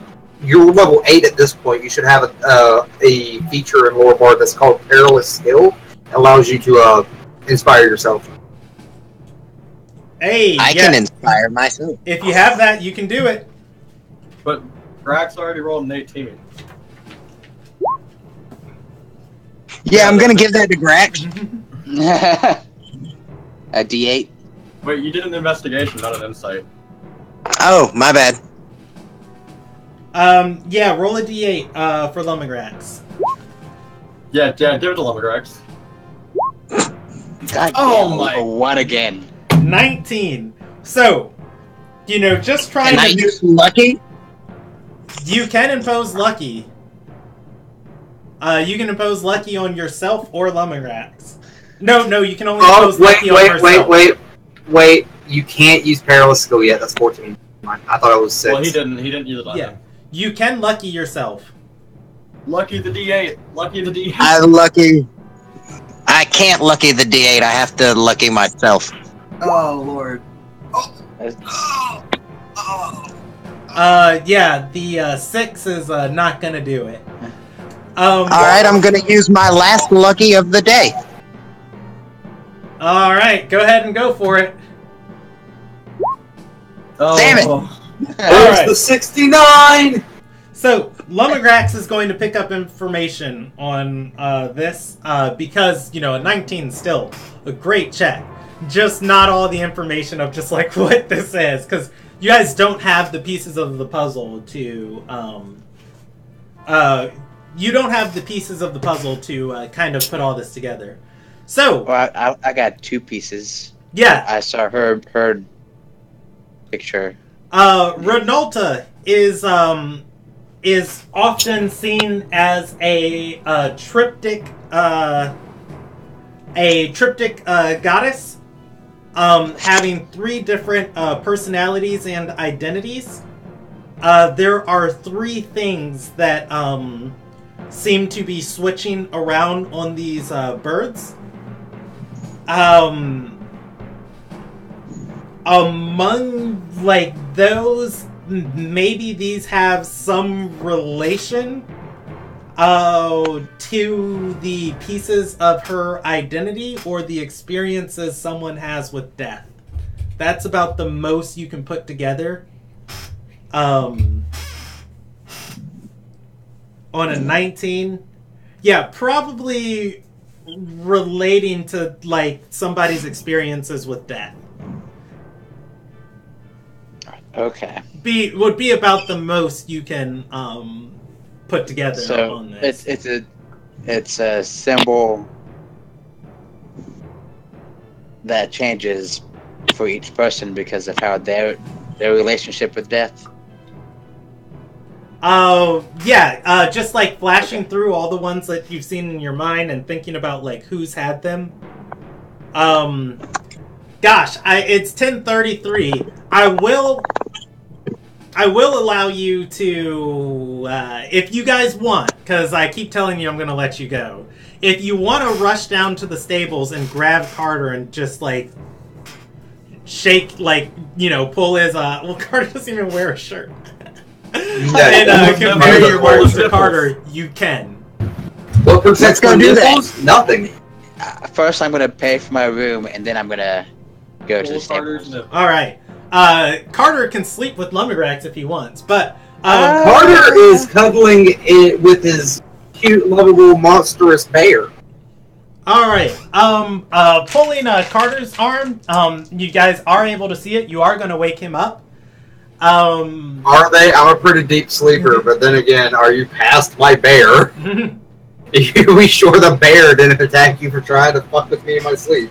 I give the bear a pat in the head and say good bear. Carter's mark has 2 heads and no tail. Too powerful to have a second. Can we do another round of insight checks? If you guys are okay with going longer, I can tell you what you get from another thing. Because then I'll be there and we can check mine too. Yeah, but I'm kind of curious and want to know. I'm putting my foot down right here. Yes, you can, Thank and you. then we'll end right after this. That'll be the final thing. All right, so 18. 18. I give Grant bardic inspiration. Yeah. Wait, am I making an insight here too? Your party has just discovered something, and they're going over this mark. If Am you I still guys are, drunker than a skunk with this? No, you'd be sobering up slowly. Okay. Now, you wouldn't be rolling with disadvantage, but if you don't rest tonight, you know, you will still get the exhaustion. I mean, I'm gonna rest. I'm just asking if I was rolling this. Nah, I don't know shit. Now I'm going back to sleep. Fuck y'all. Grax, I gave you my second to last bardic inspiration. All right. 2. Yeet. There's a 20. It's a 20. So, sharing your guys' experience with death. You guys are going to have to, like, kind of think out loud on doing this. What do you all say Death, to each never other? mind, no wonder I did.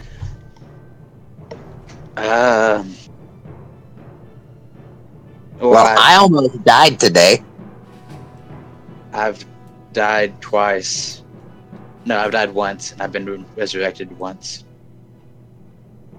I've been knocked down, like... You get up again? Yeah. Never gonna keep us down. Carter. What? Ooh, Carter's experiences with death. Your party's thinking out loud over you. I'm asleep. All right. So, things. I don't have real experiences with death. I get stabbed a lot, and it doesn't really affect me. I'm like, hey, who cares? Things. Both Lumberjacks and Icium have seen. You guys have both killed people. What? You don't what me? When the I DM haven't is actively killed anyone. Icium's never killed anybody in his life until he cast the spell on Pax that crushed all those people. polymorph. I didn't kill those people. Your killed spell. You killed those people. Your You spell were on literally her held killed accountable those for it. people. You literally got fined for killing those people. I did not get fined. I was acquitted of the crime. No, you had a fine. Icium didn't do it, but if he did do it, here's how he would have crushed those hobos to death. Icium comes from the Queen's Court and does not remember his background. He's never lost anybody that he's cared about. So you don't care Lumagrax about anybody. has watched friends die before. Lumagrax has also killed people, and Lumagrax has also died.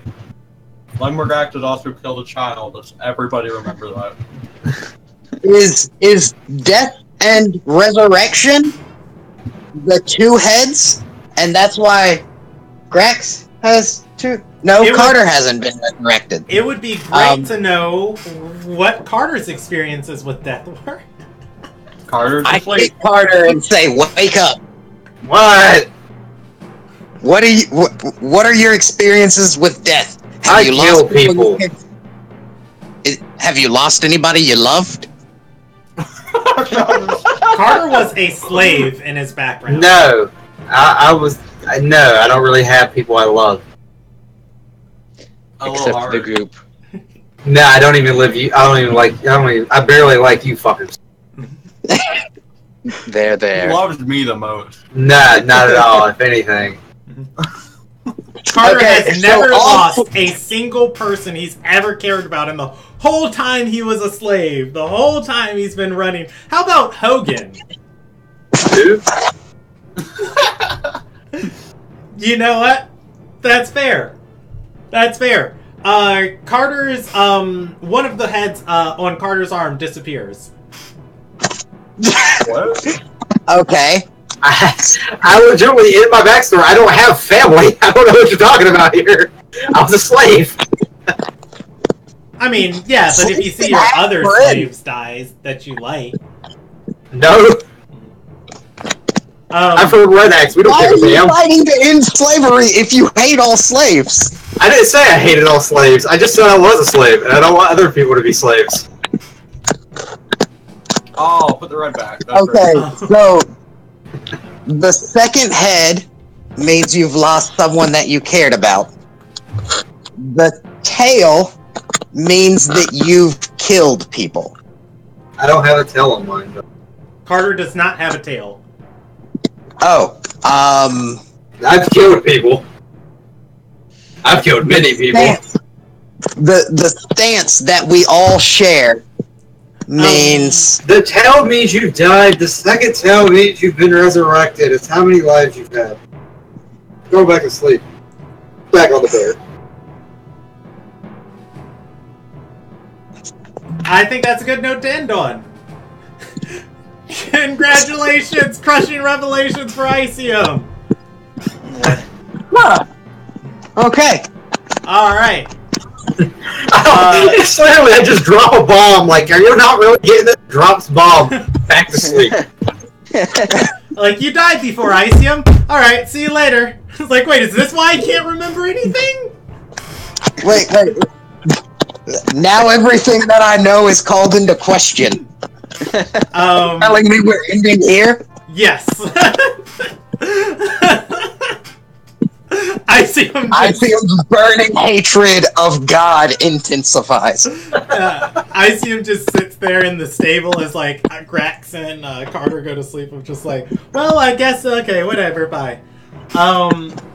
Anyways, yeah. Tonight, experience. All of it. 6,000. I 6,000. need 12,000. It's my birthday. 6,000. 5 million. 12,000. Hold on, I Infinity. need to see what I need to see 12,000. something. What did I say your guys' group was? Chaotic good? Okay, that's good. I was about to say, if I said you were any type of neutral or lawful, that was going out the window with the avoiding to pay your fines and manipulating sweet old Lydia into... Oh, if you think that's manipulation, wait till I get back after this. There's going to be hardcore manipulation going on. Chaotic good? Really? Yeah, we're chaotic good. Grax killed a child. How is that chaotic good? I'm chaotic neutral. I just kill for the killing. And then on top of that, I see an innocent person, literally an innocent person, turn into a giant stone monster and crush a bunch of hobos. We're chaotic good? What the hell? What do you have to do to be evil? You guys, relative. Yeah, you guys are not chaotic good as far as individual characters. The actions of your group, though, You guys are working for the common good of society. We released you are the giant just not ancient evil onto the world and kind of Yeah, let we're just- light go about Oh, the yeah. business. Just bad How at are we accomplishing good things. that was chaotic neutral right there. But you've, for the most part, you've had more good What? intentions. I'm confused. I've That- had the most good intentions. That thing wasn't. Did You it? guys are right. That thing wasn't your fight to fight. Like that. You guys were there for the shield, so you can catch a bad guy. It's some other adventurer's job to fight that thing. Wait. Did we ever catch the bad guy? You are No. catching the bad guy now, Cardric.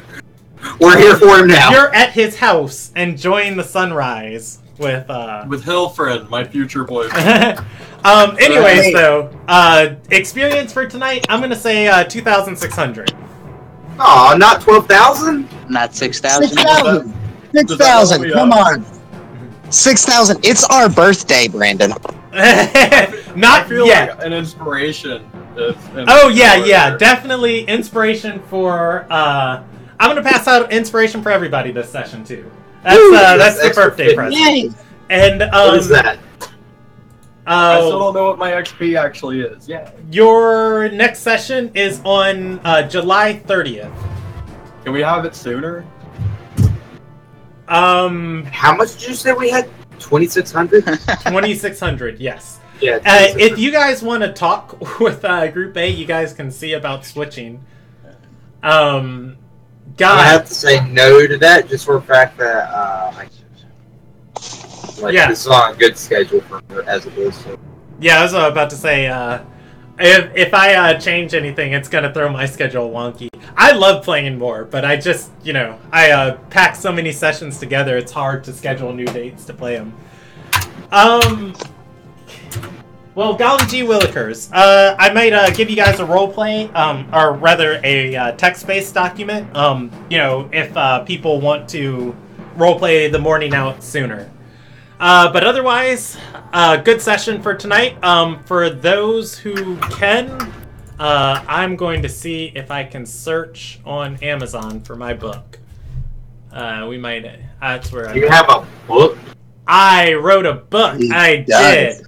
Okay, Hey. so I said we Hey, were everyone. going to. End at 10:30? It's all. Well, you guys can go. 10:46. I told everybody at the Cool. start of the stream who was watching that I would go back and show you how to find my book. All right, so Oh, okay. Well, I'll talk to y'all later. If you guys. like to See ya. read, definitely check out Brandon's book. 5 out of 5 on Amazon right now. You can be one of the many millions that are buying it out. Make this a bestseller. We want to see Brandon on Oprah, and the sooner he gets there, the sooner you get to read more books. I love it. That's the best. That's it. That's where the session ends.